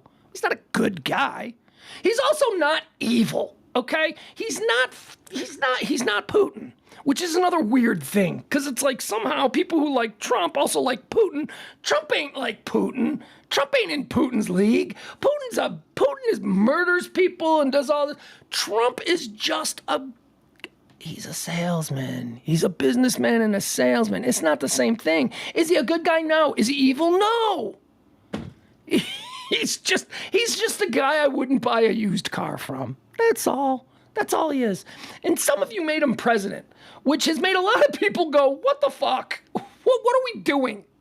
Well, all them politicians, he's a weird guy, man. You elected a weird guy. That's all. He's a weird guy. By all measurements, the dude's a fucking weirdo. But hey, whatever. He carpetbagged his way into the hearts of a whole lot of people who he doesn't want at his hotels. He doesn't want the average Trump voter coming into one of his fancy hotels. One, they can't afford it. Two, he'd have security remove you for drinking your canned beer in the lobby. I mean, he's not a dude. He's an elitist rich guy he's been gaming the system his entire life. And again, Trump's not evil. Did he break the law? Fuck yeah, probably. I mean, yeah. Again, I have at least 5 friends that I could rattle off the top of my head who are incredibly successful businessmen who, if the feds started really looking, they'd go to jail. That's what happens. When you amass that kind of fortune, sometimes things get... Do you watch Succession? Those people, if somebody really investigated the people on Succession, what would they find? They'd find all kinds of bullshit. That's how it works. That's how it works. That's how you amass that kind of a fortune. You don't care about laws. You care about wins in the moment. How much money did I make today? How much did I advance on this deal? Did I take that guy? Did I not just win this deal, or did I destroy their will to live, right? That's how it is. I don't know if that particular skill set, which Trump has, lends itself to diplomacy and world leadership. I just don't. So there you go. That's my entire rant on Donald Trump. Ugh. Special treatment, we already covered that. Above the law. Is he above the law? That's another thing that's trending. We've already covered that. Jane Daly, a professor of history at the University of Chicago, said she and her colleagues in the field have exchanged concerns in recent days over the optics of a former president being indicted on obscure charges that could be difficult for the public to justify or understand. Here's their concern. Are you getting what their concern is? We're too stupid. Their concern isn't that these charges are legit. Their concern isn't that these charges wouldn't put anybody else in prison. They're saying these are obscure charges. Obscure doesn't mean not valid. Obscure just means not used a lot, but they're still valid. And it's just that the problem could be because he totally did it. This is what they're saying. Because he totally did it, the people out there, they're not going to understand what it is that he did. So we're afraid. More elitist bullshit. People trying to... You're too dumb. And you know what? I think a lot of you are. If I'm being honest, a lot of you, not people in the chat room here. If you're in the chat room listening to this nonsense, then you're engaged to a certain extent and you're not dumb. But you know what I'm talking about. We see these people out there all the time. A trial would be, like everything involving Donald Trump, a media circus. But you cannot do it because of that. You have to go to trial regardless of whether or not there will be distractions. True. The real challenge is going to be whether these charges will be easy to explain to the American people. Look, it's going to be hard to explain to the 38% of the American voting population who just, no matter what, is just not going to budge. They are where they are. The other 62% of it, all right, come on, try and explain it. The other 62%, we're going to listen, all right? 62 to 38 on this, take your shot. Explain it to us, because we're open-minded. But we're too stupid. They all think we're too stupid. So if you take to the streets and you're upset about this, remember, there's a bunch of eggheads at the University of Chicago who say that you're doing it because you're stupid, because you don't understand how this shit works. Gag order. Now this is where the fun begins. Gag order. It is expected that this judge, who will be involved in the arraignment, which is potentially going on right now. Wait, what are we looking at here? Hold on. Breaking news. What do we got here? Let's move it on over. Look at him. Look at him. But now he comes here and it's like he's a visitor in his own hometown. He doesn't hang around too long. He gets back to Florida, where now he feels more comfortable. But here is where he became. What, are we just going to see a loop of him walking through a door? In part because of that branding of buildings and his reputation, his TV shows, but also because... All right, let's see. Gag order. So the gag order situation is a potential thing that we're going to hear here in the next half hour or so. It is expected that this judge is going to say to Donald Trump, shut your mouth. Donald Trump is expected to give some kind of a press conference after this arraignment. Shut your mouth. They're going to gag President Trump, meaning no tweets, no Elvin Bragg and the Soros back, none of that nonsense. He's got to shut his mouth. And what if he doesn't? Because you know it's going to be hard for him. You know, a gag order on former President Trump? I don't know. It's going to be hard for him. So if he breaks bad, you know, and he does the whole, this judge and blah, whatever, he's going to be held in contempt of court, which means he's going to go to jail. He's going to be locked up. They're going to lock him up. So that'll be interesting to see how that whole thing plays out. A gag order is very much a potential ask of this judge here in the next few minutes. So we'll see. And then if they put a gag order on him and he walks out and he gets in front of the microphones and he speaks the way they said he was going to speak, and he speaks, what's he going to do? What do you expect Trump to come out of this and with a gag order go, well, I'm just very pleased to be a part of the justice system and I can't wait to have my side of the story heard in court? Is that all he's going to say? Trump? Oh, hell no. He's going to throw in some hyperbole. And then, you know, the judge is going to be in his office watching Trump on the steps, having just issued a gag order. And he's going to be like, oh, for fuck's sake. So that'll be fun. All right, so here's another story unrelated to this, but kind of interesting.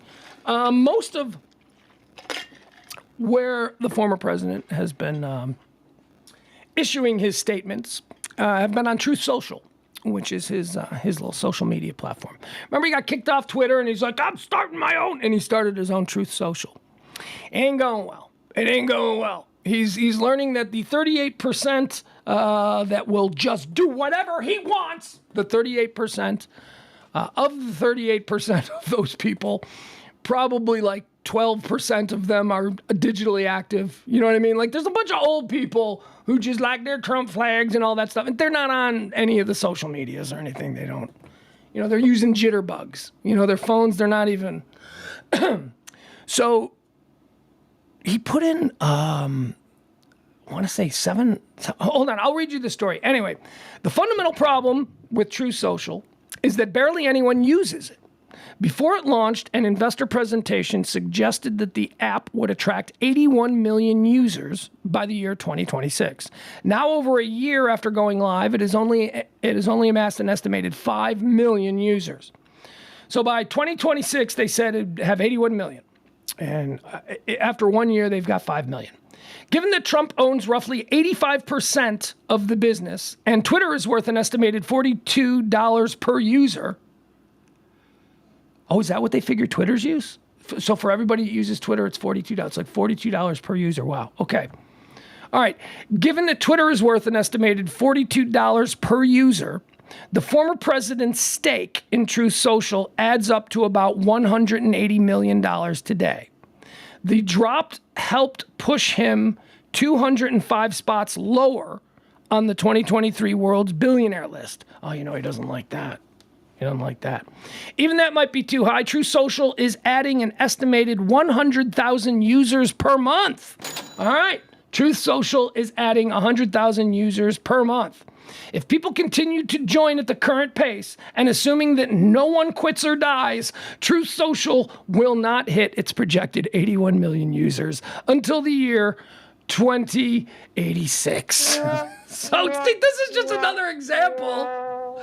So he starts Truth Social, and he says, by the year 2026, we're going to have 86 million users.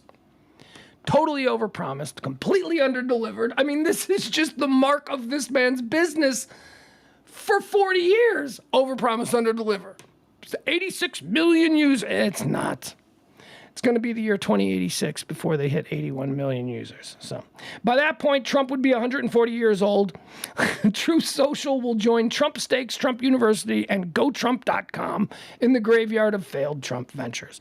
So he has been allowed back on Twitter, and the swirling is that they're getting ready to board up Truth Social. Why? Because Truth Social is going to be a money drag. And since he's now allowed back on Twitter, he may go back to Twitter for the election that's coming up. He thinks that the metric that they're considering is that Truth Social is going to be a big waste of time, that he should just directly be on the big platforms. And now that Elon Musk is running Twitter, it's, he's been allowed back. So we'll see what happens there. There you go. Anyway, be prepared in the next, they said, 90 days, there could be a major announcement regarding Truth Social, just because it's hemorrhaging money and nobody's using it. And he doesn't even like to use it. Remember, Trump didn't use it for like the first 4 months. He was, okay, so the trans issue. The trans issue is trending today. People are talking about this trans issue and how this is going to play here as we're doing a lot of politics today. We typically don't do politics. You know this. I hate divisive politics, but these are all big stories. Here, this one says, the Republican preoccupation with transgender issues, which has resulted in hundreds of bills at the state and federal level, may excite the party's evangelical base. But analysts say all that enthusiasm for restricting the rights and health care of about 0.6% of Americans risks putting off swing voters. This is the big issue with this whole trans thing. I talk about this all the time, and I talk about it too because I'm fascinated that this, maybe it's self-fulfilling. I don't know. I don't have any influence. It's you, me, and like 25 people, right? We hang out every day. So I'm not saying that there's any influence here, but I talk about the trans issue just because I'm so fascinated by it. I'm fascinated by people's fascination with it. Like I don't come at these trans issues the way I think, a lot of people who are pushing trans issues come at them.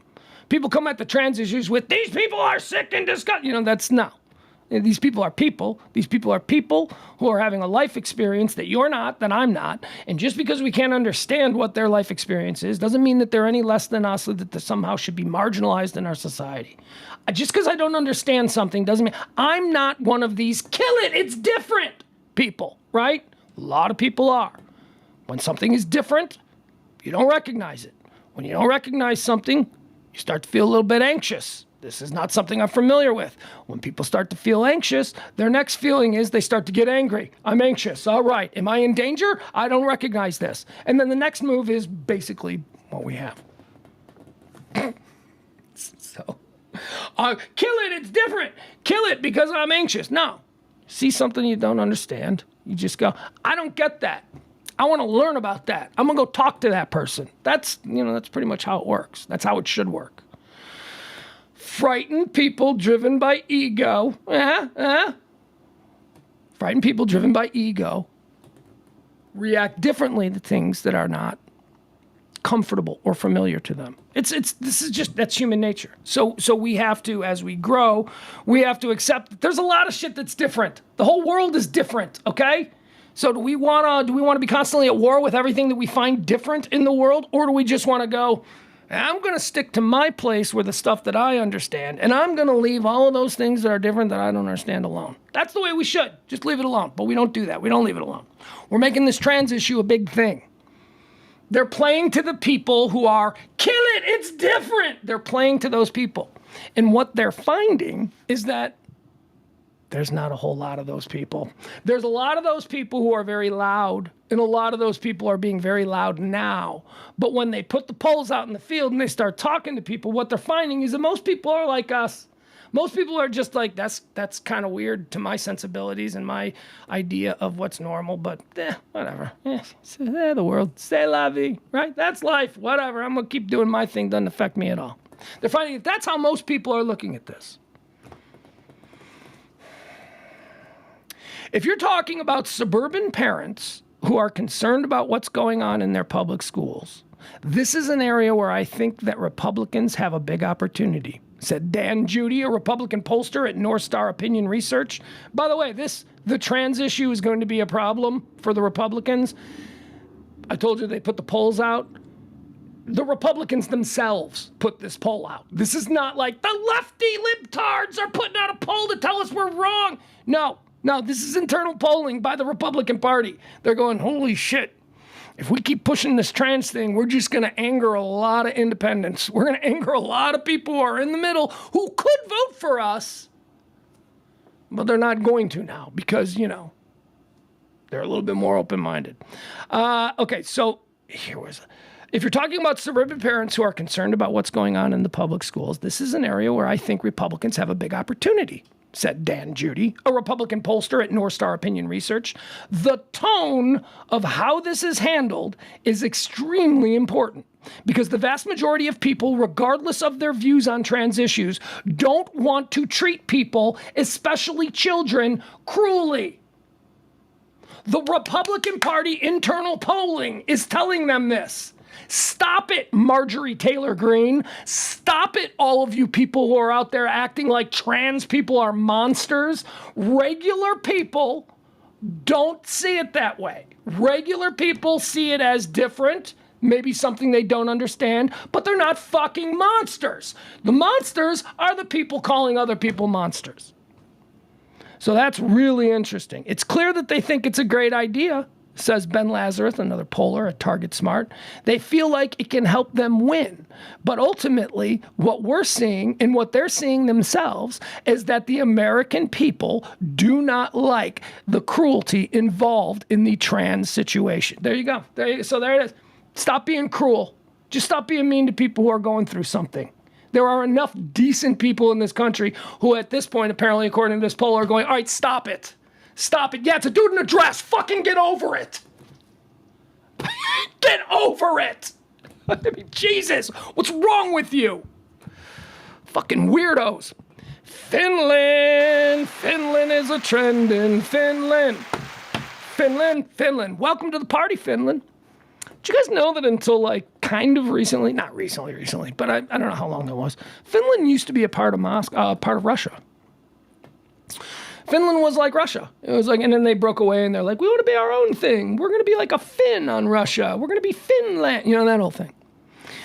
And Finland's got, what else do we know about Finland? Finland's got the hot party girl prime minister, Sanna Marin, right? Sanna Marin, Saanamarin. Remember she got in trouble 2 years ago for disco dancing? Remember she was out there, I think it was the pandemic. They had opened up the clubs or something, but she was wearing masks and all that stuff. But then they found her disco dancing at a club, drinking with boys. It's what happens when you elect a 31-year-old hot girl as your prime minister, right? She's going to have a social life. She ain't Mitch McConnell for crying out loud. You know what I mean? She ain't going to go home and soak her feet. drink a glass of scotch and, I don't know, watch puppy torture videos. I don't know what Mitch McConnell does. I'm just telling you, we know what Senator Moran does. She goes out and she parties. People were like, she can't do that. Anyway, Finland is joining NATO. Hey! Now, why is this important? This is important because a big thing that I've been talking about here the last couple of weeks, I'm talking about the movements between Russia and China, between Russia and China and Brazil, between Russia, China, Brazil, and South Africa, between Russia, China, Brazil, South Africa, and Saudi Arabia getting involved. We are watching a shift or a reshuffling of what we had long considered the world order. A new world order is coming, new world order. Ooh, that's always bad, right? I don't know. I don't play those stupid games. When someone says a new world order, is that something that they're pushing for, or is that something that they're pushing against? We don't want a new world order. It seems to me like, a lot of people will be fine with that. Anyway, Russia and China and Brazil and a number of emerging economies throughout the globe, which is spooky. They're all joining together. They're forming their own NATO, which, it could be a problem. But here's why this is good, because you're going to do that? Really? Okay, really, Russia? Really, Putin? You're going to ask Brazil to dance? Oh, and you think that's going to scare us? You're going to ask Brazil to dance? We're dating Finland now. Finland, ladies and gentlemen. Go ahead. Brazil's like 5,000 miles away from us. I don't even know, it's probably more than that. Brazil's like all the way down at the bottom of the world. We are now banging Finland. Your sister. Yeah, you used to be in your family. Finland was right there. We're sleeping with Finland now. Finland's a part of NATO. How you like them apples? Douche. All right. UConn is trending. University of Connecticut is trending. They won the NCAA men's basketball tournament last night. I didn't watch a second of it. UConn versus San Diego. Honestly, I didn't care. UConn's a legit team. I've seen UConn win national titles before. So UConn's legit. But all the other teams, I'm sorry, I can't get excited for a San Diego State. I can't. I don't know anything. Who went to San Diego State? Is that where LaDainian Tomlinson went? Is he from there? Who else went to San Diego State? Oh, Mark McGuire's brother, Dan McGuire. You remember Dan McGuire? Dan McGuire was a quarterback at San Diego State. Dan McGuire was interesting because, one, he was Mark McGuire's brother, but also he was like a 7-foot quarterback. I know, he was huge. He was like a giant quarterback. I don't know anything about San Diego State. Anyway, UConn defeated San Diego State last night, 76-59, to take the title down there in Houston. There is a new national champion in NCAA basketball for the men, and that would be the University of Connecticut, the Huskies. Congratulations to Bill Murray. Bill Murray, whose son Jay Murray is an assistant on the University of Connecticut's team, and gets himself some bling. Do they have rings? They get rings? You get rings for an NCAA championship? The school would have to pay for those. You don't get rings. All right, whatever. Maybe the coaches do. Maybe that's a coaching thing. Who knows? Tiger Woods is trending. Tiger Woods. Tiger Woods is trending. LaDainian went to TCU. I'm sorry. Yeah, no, you're right. Oh, not LaDainian Tom, but who went to San Diego State University? There was it Falk? Is it Marshall Falk who went to San? All right. See, now Adam. This is how Adam gets into my head. I sometimes confuse the timelines of Marshall Falk and LaDainian Tomlinson. I know San Diego State had a big running back, and I thought it was someone from back in that era.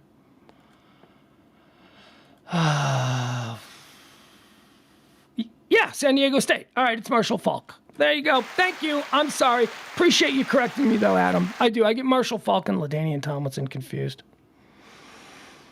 That's a bad one, though. That is a terrible one, because I should have known LaDainian Tomlinson, all that.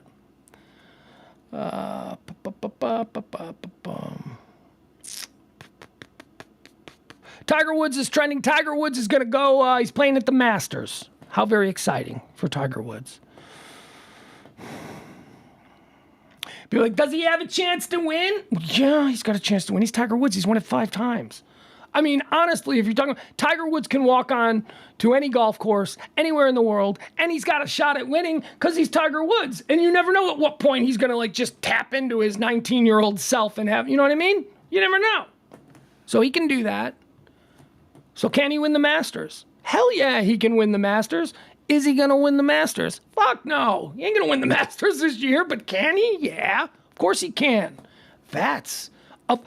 Look, I suppose anywhere else, like if he was playing, the Western Open, the British Open, right? Or the U.S. Open for that matter. He's playing the U.S. Open and it's on like Bangleberry course in Connecticut, whatever, some generic course. Then I'd say, yeah, me and Tiger probably going to struggle. Yeah, who knows? We may not even make the cut. But Augusta, you're talking about Augusta. You're talking about something special. You're talking about a course that Tiger Woods knows better than just about any course that he's played on. Tiger Woods has dominated at Augusta. So this idea that, isn't it cute? Tiger's trying. Yeah, but he's Tiger, and it's Augusta. So it might be worth watching. Is he going to win? Nah, he ain't going to win. But could he? Yeah. Oh, hell yeah. Could the entire nation be gathered around the TV on Sunday evening at about 5:45 watching Tiger take his last go? Absolutely we could. Will we? Nah, that's not going to happen. Wouldn't bet on it, but it could happen. I'm not saying he doesn't have a chance. See, those people, that's what I was talking about. You can say anything confidently, and people will go, You can't confidently say that Tiger Woods can't win the Masters. He's won it 5 times. He knows that course. And oh yeah, he's Tiger Woods. It's not like some other guy who was a pro golfer who won the Masters a couple of times, right? It's not like that. This is Tiger Woods. He's the GOAT. Of course he can win it. And besides, it's golf. He's old now. No, he's not. No, he's not. It's golf. He's not old. I mean, technically I know that he is, but you know what I mean? For golf. But he's not old. And it's golf. Jesus. He's not playing power forward for the Pistons, okay? It's not. He's playing golf. He's fine. And he's Tiger Woods. Milk is trending. Milk. Why is milk trending? Here's why. Do you like milk? You guys, my chat people, you guys like milk? I love milk. I love an ice cold mug. I used to freeze beer glasses in my freezer just so that I could pour milk in them. You're not supposed to pour milk in a beer glass. Oh, I know, but I don't drink beer. I drink milk. So I love milk. I was raised by a milkman, though. We always had milk in our house. My grandpa was a milkman. He owned a dairy. He delivered milk, and we always had milk. But any kind of dairy product. Big fan of dairy product. But apparently nobody else likes milk anymore. Milk is not a thing. My son never drinks milk. My 13-year-old son, Gen Z, and that's what this story's about. The story's about Gen Z. Gen Z does not drink milk. What wasn't milk always milk? It does a body good. No, it doesn't. No, they've actually found out. They found out that milk doesn't really do anything. As a matter of fact, it probably leads to a whole bunch of digestive problems. And now we've got all these people who are like, I'm lactose intolerant. Yeah, it's because, that's not human milk that's milk from another animal. I get all the things that we drink. I get everything. Absolutely everything that we drink is a variation of water. Everything is a variation of water. Beer is a variation of water. Wine is a variation of water. Soda pop is a variation of water. Milk comes from an animal's stomach. What? Or wherever it comes from. What? Everything else that we drink as a fluid is based in water, except for this. Who was the first? How did this start? Did they run? I mean, breast milk, that's a natural. That happens naturally, right? A baby is born, suckling. You don't have to teach that. That just happens. So then what? They went, well, I mean, how did they find out that there was milk coming from? Anyway, I don't know. I am a milk enthusiast. I love milk, so it's best I don't want to know how the hot dogs are made, if you know what I mean. To the marketers trying to reboot milk as a sports drink for Gen Z. And yeah, that's a real thing. There's a whole new campaign. Remember the Got Milk? Remember the Got Milk with the milk mustache? That whole thing? milk does a body good. They've always had campaigns over the years. Well, this one now they're trying to market milk as a sports drink, and Gen Z ain't having it. Gen Z is like, nope. It's 120 degrees out here, and I've just run wind sprints. I don't need a glass of milk right now. Some Gatorade, or at the very least, a garden hose. Just give me a garden hose with tepid garden hose temperature water flowing through it. That's all I need. Milk? I don't think so. To the marketers trying to reboot milk as a sports drink for Gen Z, Yvonne Zapata seemed like a perfect ambassador. She's an exuberant 24-year-old marathoner from Brooklyn. She's described herself as a proud Latina runner. Her nickname is Miss Outside. The Milk Processor Education Program signed her to its 26.2 project, an ambitious effort to provide training, gear, advice, and other support to every woman who runs a marathon in the United States this year. In March, Miss Zapata's face lit up a giant Times Square billboard. She starred in her own video. Her portrait is one of several anchoring the Gonna Need Milk campaign. So that's the new campaign. Gonna need milk. There's only one problem with Miss Zapata. She drinks oat milk. She doesn't. She signed on, and the milk people the dairy people, cow milk people are so desperate that they were like, yeah, let's sign her up. And then she's like, yeah, I don't drink milk. Milk is bad for you. And they're like, but we're paying for your training. And she's like, I drink oat milk. And they're like, fine. Sign her up. She grew up hearing that dairy products weren't good for her. Then her sister became a vegan and made a strong case against milk. But Mrs. Zapata is dedicated to getting women with different shapes and from different cultures to embrace running. So she joined Team Milk, even though she doesn't drink it. It says here that under 30, 20%, less than 20% of people under the age of 30 years old drink one glass of milk per week. Per week! Less than 20% of Americans under 30 drink one glass of milk, dairy milk. Milk is dying, man. My son does not drink milk. My son, what do you use milk? Cereal? Is that like the only thing that you would use milk for? Ah, boy. Ben Affleck is trending. Ben Affleck. Now, I'm a big Ben Affleck fan. I like Ben. I've always liked Ben Affleck. I don't know why people... Here's why. We were introduced to Affleck and Damon at the same time. They both won, Matt Damon and Ben Affleck. Oh, they're buddies, they're all this stuff. They won the Academy Award for screenwriting before they were movie stars. They were Academy Award winning screenwriters. But they actually kind of converged with the ascension of their individual careers as actors. But, it was like they weren't like household names. They won as screenwriters for Good Will Hunting, and then they both went on to be big movie stars. I think, and if somehow the two of them were tied at the hip for like the first 5 years of their trajectories. Affleck and Damon, Affleck, you know what I mean? It was that whole thing. But for some reason, people turned on Ben Affleck and not Matt Damon. And it wasn't even like there was a fight and we had to choose sides. No, it was just all of a sudden, Matt Damon was okay and totally cool, but Ben Affleck was like an a-hole. And I never got that. And here's what I think it is. I think it's because Ben Affleck's better looking. I think that's what it is. I think that Matt Damon and Ben Affleck are both they're good, couple of good-looking guys. But when you put them next to each other, Ben Affleck is way better looking than Matt Damon. Matt Damon's got kind of like a horse mouth, and he's smaller and all that. Ben Affleck could have been a model in the 1950s. He could have been a male model in the 70s. Whatever. So I think that turned a lot of people off. Not me though. I've always liked Ben Affleck. And let me tell you, Ben Affleck is trending today because his new movie. Air, and he plays Phil Knight, the creator, owner, proprietor, CEO of Nike. He plays Phil Knight. Air, it's about signing Michael Jordan to a shoe deal. A whole bunch of people, Matt Damon's in it. A whole bunch of people are in this movie.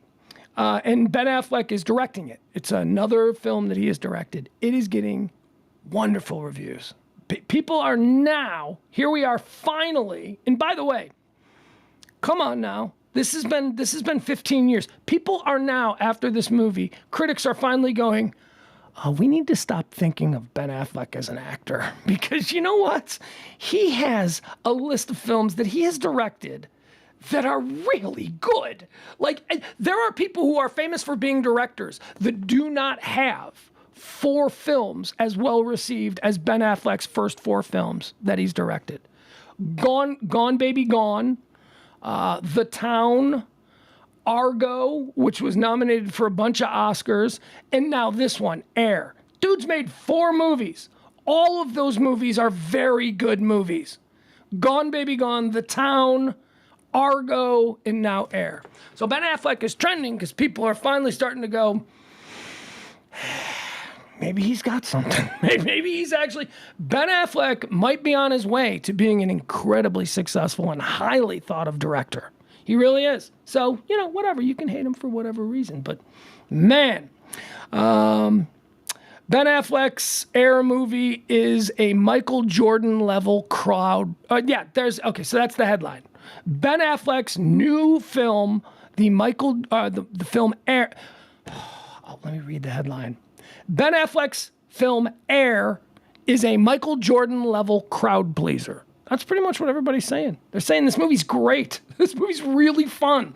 And it's about how the shoe industry, sports shoes, Nike, all that, became a big thing. Because it really wasn't a big thing. It really wasn't a big thing before then. And all of a sudden, you didn't have sneakerheads. There were no sneakerheads in 1975. It wasn't a dude with a closet who had a pair of Keds, a pair of Converse, and a pair of Nike Oceanas, right? There was none of that. It was just... Now we've got sneaker culture. And this is essentially the movie that's about how sneaker culture became a thing. All right, now here we go. I teased this at the beginning of the show. This is the last one that we have here for today. This is a list. This is from our friends at Study Finds. I love the Study Finds. A lot of times Study Finds puts out shit like the nicest places in America to live, the wealthiest suburbs in America, these states you get the most bang for your, those kinds of things. This one's fun. This ain't good. This is nothing to be proud of here. If your town is listed here, that means you guys... Basically, this is all like... Where do the fattest, most unhealthy people reside? That's what this is. What are the most unhealthiest places in America that you can live? And what I like about it is they're not just going Cleveland, Indianapolis. Oh no. No. They're going Grand Prairie, Texas. I mean, they are going with suburbs. They are going with specific neighborhoods where really unhealthy people live. So let's go through this list. It's a big list, and there are a lot of places in Texas. There are a lot of places in North Texas on this list. Unhealthiest cities in America. Southern states dominate the list. All right, here we go. So these are the places. What's the criteria? These people don't work out. They don't have gyms in their town. They don't have any healthy food, meaning all they got is Whataburger and Wendy's. They don't have any healthy foods. All right, so here's how it starts. This ain't good. If you're starting a new diet and looking for the healthiest places to eat in town, you may want to stay out of Grand Prairie, Texas. Grand Prairie is number 1. The least healthiest community in the United States of America. Congratulations to you folks. Grand Prairie. All right, here we go. Oh, no, I'm sorry. Grand Prairie is not the least healthy. I was wrong. I see what that is. Oh, Grand Prairie Grand Prairie rates lowest on if you're trying to start a diet. Okay, so there's all these different little aspects of this. So here is the list. Okay, I'm going to give you the list of the least healthiest places to live in America. Number 1, Brownsville, Texas. There you go. Number 1, Brownsville, Texas is the least healthy place in America to live. And now I'm just going to run through some of these. Brownsville, Texas is followed by Gulfport, Mississippi, Shreveport, Louisiana, Columbus, Georgia, Augustus, Georgia, Montgomery, Alabama, Memphis, Tennessee, Fayetteville, North Carolina, Laredo, Texas, Corpus Christi, Texas, Detroit, Michigan, Fort Smith, Arkansas, North Las Vegas, Charleston, West Virginia, Huntington, West Virginia, Amarillo, Texas, Winston-Salem, North Carolina, Toledo, Ohio, Jackson, Mississippi, Baton Rouge. Coming in at 162. One of the least healthy places in America to live. Garland, Texas, ladies and gentlemen. Garland, Texas. Let's just run through the Texas places. Number 159, or I'm sorry, number 157, Lubbock, Texas. Number 155, Grand Prairie, Texas. Number 151, Arlington, Texas. Number 150, Irving, Texas. See how many other places. 139 El Paso, Texas. Not necessarily our area. What else? Do we have anything else here in the Fort Worth, Texas? 117. 117. By the way, the least healthiest is like 182. So we're at 117 in Fort Worth. I love Fort Worth. Fort Worth is 103. Dallas, Texas. 103. 14 spots healthier than Fort Worth. I still like Fort Worth better. I love Fort Worth. San Antonio, Texas comes in at 99. Okay, here's one for our Chicago area listeners. Coming in, the first Illinois or Chicago area place, number 96, Aurora. Aurora. All they got there are Stan Mikita donut shops. I mean, you know, you watch Wayne's World, that's what you remember. Aurora, Illinois comes in at 96.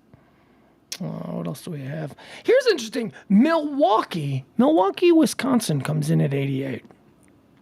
Now, it had always been sort of told to me, or I understood, that Milwaukee, Wisconsin was the least healthy city in America because they led the country in chronic alcoholism and morbid obesity. Those were the two things. And that we pretty much just assumed that was because of all the beer and cheese that they eat in Wisconsin. But here you go. Milwaukee's actually 88. That's not too bad. All right, we are pretty much done. Now we're getting into a bunch of places where people jog, like West Valley City, Utah. It's beautiful. You can go hiking, and I do about 20,000 steps a day. It's that kind of thing. Now we're into all those places. No more Texas. What's number one? Well, what are they calling? Oh boy, look at this. You want to go through the healthiest places in America? Where the people are the healthiest, where the choices for food, where the choices to work out, green spaces, parks, jogging paths, biking paths. The number one healthiest place in America for such things. Remember, Brownsville, Texas is the least healthy. The number one healthiest place in America, San Francisco, California. San Francisco is the healthiest city in America. Followed by Seattle, Washington, Honolulu, Hawaii, San Diego, California, Salt Lake City, Utah, Portland, Oregon, Washington, D.C., Minneapolis, Denver, Irvine, California, Boston, Scottsdale, Atlanta, Austin. You knew Austin was going to... I almost gave up on Texas places. Look at Austin, 14. Austin is 14th. It's the 14th healthiest place in America. That's pretty good. Must be all them people from San Francisco. Where's Chicago? Madison, Wisconsin. Oh, this is interesting because I always say Austin, Texas, and Madison, Wisconsin are the same place. They are the exact same place. Madison, Wisconsin is the state capital of Wisconsin, and it's the University of Wisconsin, which is one of the largest Big Ten universities. Really cool. Great music scene in Madison, Wisconsin. Incredible. More, not Austin has a great music scene. It's more outlaw country, and it's more that. Madison, Wisconsin is more like alt rock. As far as alt rock and stuff like that, they're very big up there. The only difference between Austin and Madison to me is that Madison has four seasons. It's like you can go snowmobiling in Madison. Hey, where's Chicago come in? Los Angeles is the 24th. All right, so here you go. All right, so Los Angeles is the 24th healthiest city. Orlando is the 25th healthiest city. Chicago is the 26th healthiest city. Unless you catch a bullet, you may not be fat. You're running from all that gunfire. That's why they're all in shape in Chicago. My hometown. I'm kidding. I'm kidding. You know I push back on that narrative. All right, guys, that's going to do it. That's all we got prepared for you. So here's what we're going to do. We're going to jump back in. I'm going to look at the trends. Should we go and... Hold on. Let's see what we got here. Let's watch a little bit more of this arraignment, shall we? See what's happening here. Yet in Georgia, Fani Willis has not made a decision on whether she's going to convene a regular grand jury to issue criminal indictments in Georgia. Here's the one clue we have about the special counsel. What is he doing? Actions always speak. He keeps compelling everyone at the highest level to testify as soon as possible. This special counsel, Jack Smith, keeps going before the judge and says, I don't care about the privilege argument. Bring him in. We need this testimony. That's a sign he wants to move quickly. And in that special counsel's case, what were the new developments you realize this morning? We're 2 years away from in the January 6th investigation led by the... This trial is going to be... Trump's attorneys are going to slow roll this. I mean, he might die, you know? What, are they going to slow roll? Are they going to try and like... Because he's running for president. Can he be on trial? Oh, my God. Oh, jeez. That's crazy. They might want to get this over with. So what should the strategy be for Team Trump? Should they want to slow roll this process? Because he's being arraigned today, but he can be out for 2 years before he finally gets to trial. And he's got the lawyers to do that, to like jam up the system with requests and stays and all kinds of things. So is it good to do that, knowing that realistically you can probably only pull that off for 2 years max, okay? Do you want to do that, and then is his plan that, well, but what if I win and become president, then I can just... Because presidents have magic powers. I don't know. I think it might be worth considering to just not do all that and just get it over. Just go to trial, get it over with, so that you can campaign freely instead of being somebody who's under indictment. Or you can go and you can campaign freely, and you can campaign on the failed witch hunt if you think you're going to win it, right? Hey, what are we looking at here? Where'd the hot girl go? Where'd sexy New York City cop go? Oh, there she is. Hey, darling. Look at these guys. She's got her arms folded. Mm-hmm. All right. Let me put some sound on. We'll watch it. I got nowhere to go. Actually, find out likely soon whether such a motion was made. They're also going to have to get some scheduling matters taken care of. When does this happen next? When does Donald Trump return here, if he has to return for a... All right, I don't know what any of this stuff's about, but we're going to end the show here, okay? I'm sorry. I actually do. I have running around that I have to do today, so... See if we can get all that out of the way. Tip the show if you can. Hey, man, yesterday, a bunch of you guys tipped the show. Thank you so much. I wasn't expecting that. I was like, 3 of you. Cha-ching, cha-ching, cha-ching. I mean, 3. 3's not a lot. 3's not a lot. 3's not good. But the fact that you 3 people, and you know who you are, and I don't want to say your name because I don't like to, embarrass people or set some kind of competition. I'm not trying to do that. But thank you so much. That really means a lot. That really freaking helps, man, because this month is not good. These shows all run on your gratuities. Treat me like I'm your bartender. Treat me like I'm your car valet, whatever it is. If you're enjoying these shows, you want to drop a little bit of something, we really do need to raise money this month. And I know that it's only the 4th, but if you can help out, whatever, because we don't know how much longer we can pull this off. I love you guys, and on that note, we're going to get out of here today, okay? We're going to be gone.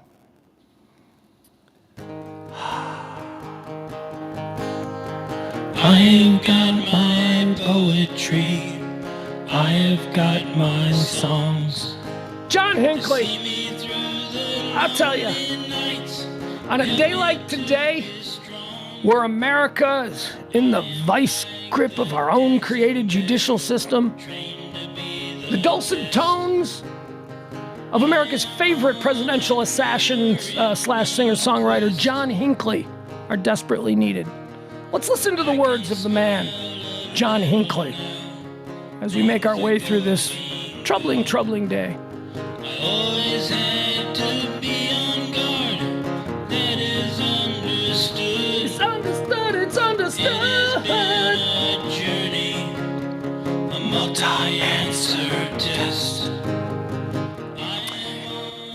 I like that lyric. I like that line. I like a line that Crazy John Hinckley sat down and wrote. I like that line about a multi-answered test. The best is yet to come. All right, I got nothing else for you guys. Tonight, Pugs and Parker. The Pugs and the Parker Show. Adam, thank you so much. Adam, I'm going to call out because Adam's an old friend. Adam, thank you for tipping the show. Adam went and he drove Uber like all day, and then he dropped a little something. Did the fuck? Get out of here. What a guy. A lot of you guys did. Frank, you tipped from time to time, and I appreciate that as well. Venmo, PayPal, Cash App. I don't like PayPal, but whatever. All right, you guys, I love you. See you tonight at 9 o'clock, okay? Tomorrow is another day. The best is yet to come. The best is yet to come. So baffling to some. I can smile a little now. Ba-doobie. Things are going good. He says it's going good. Always had to be on guard. That is Understood. It's understood. It's understood. Yeah. road I'll travel. Far from the comfort nest. Confidence, I'm on a never-ending quest. I am on a never-ending quest.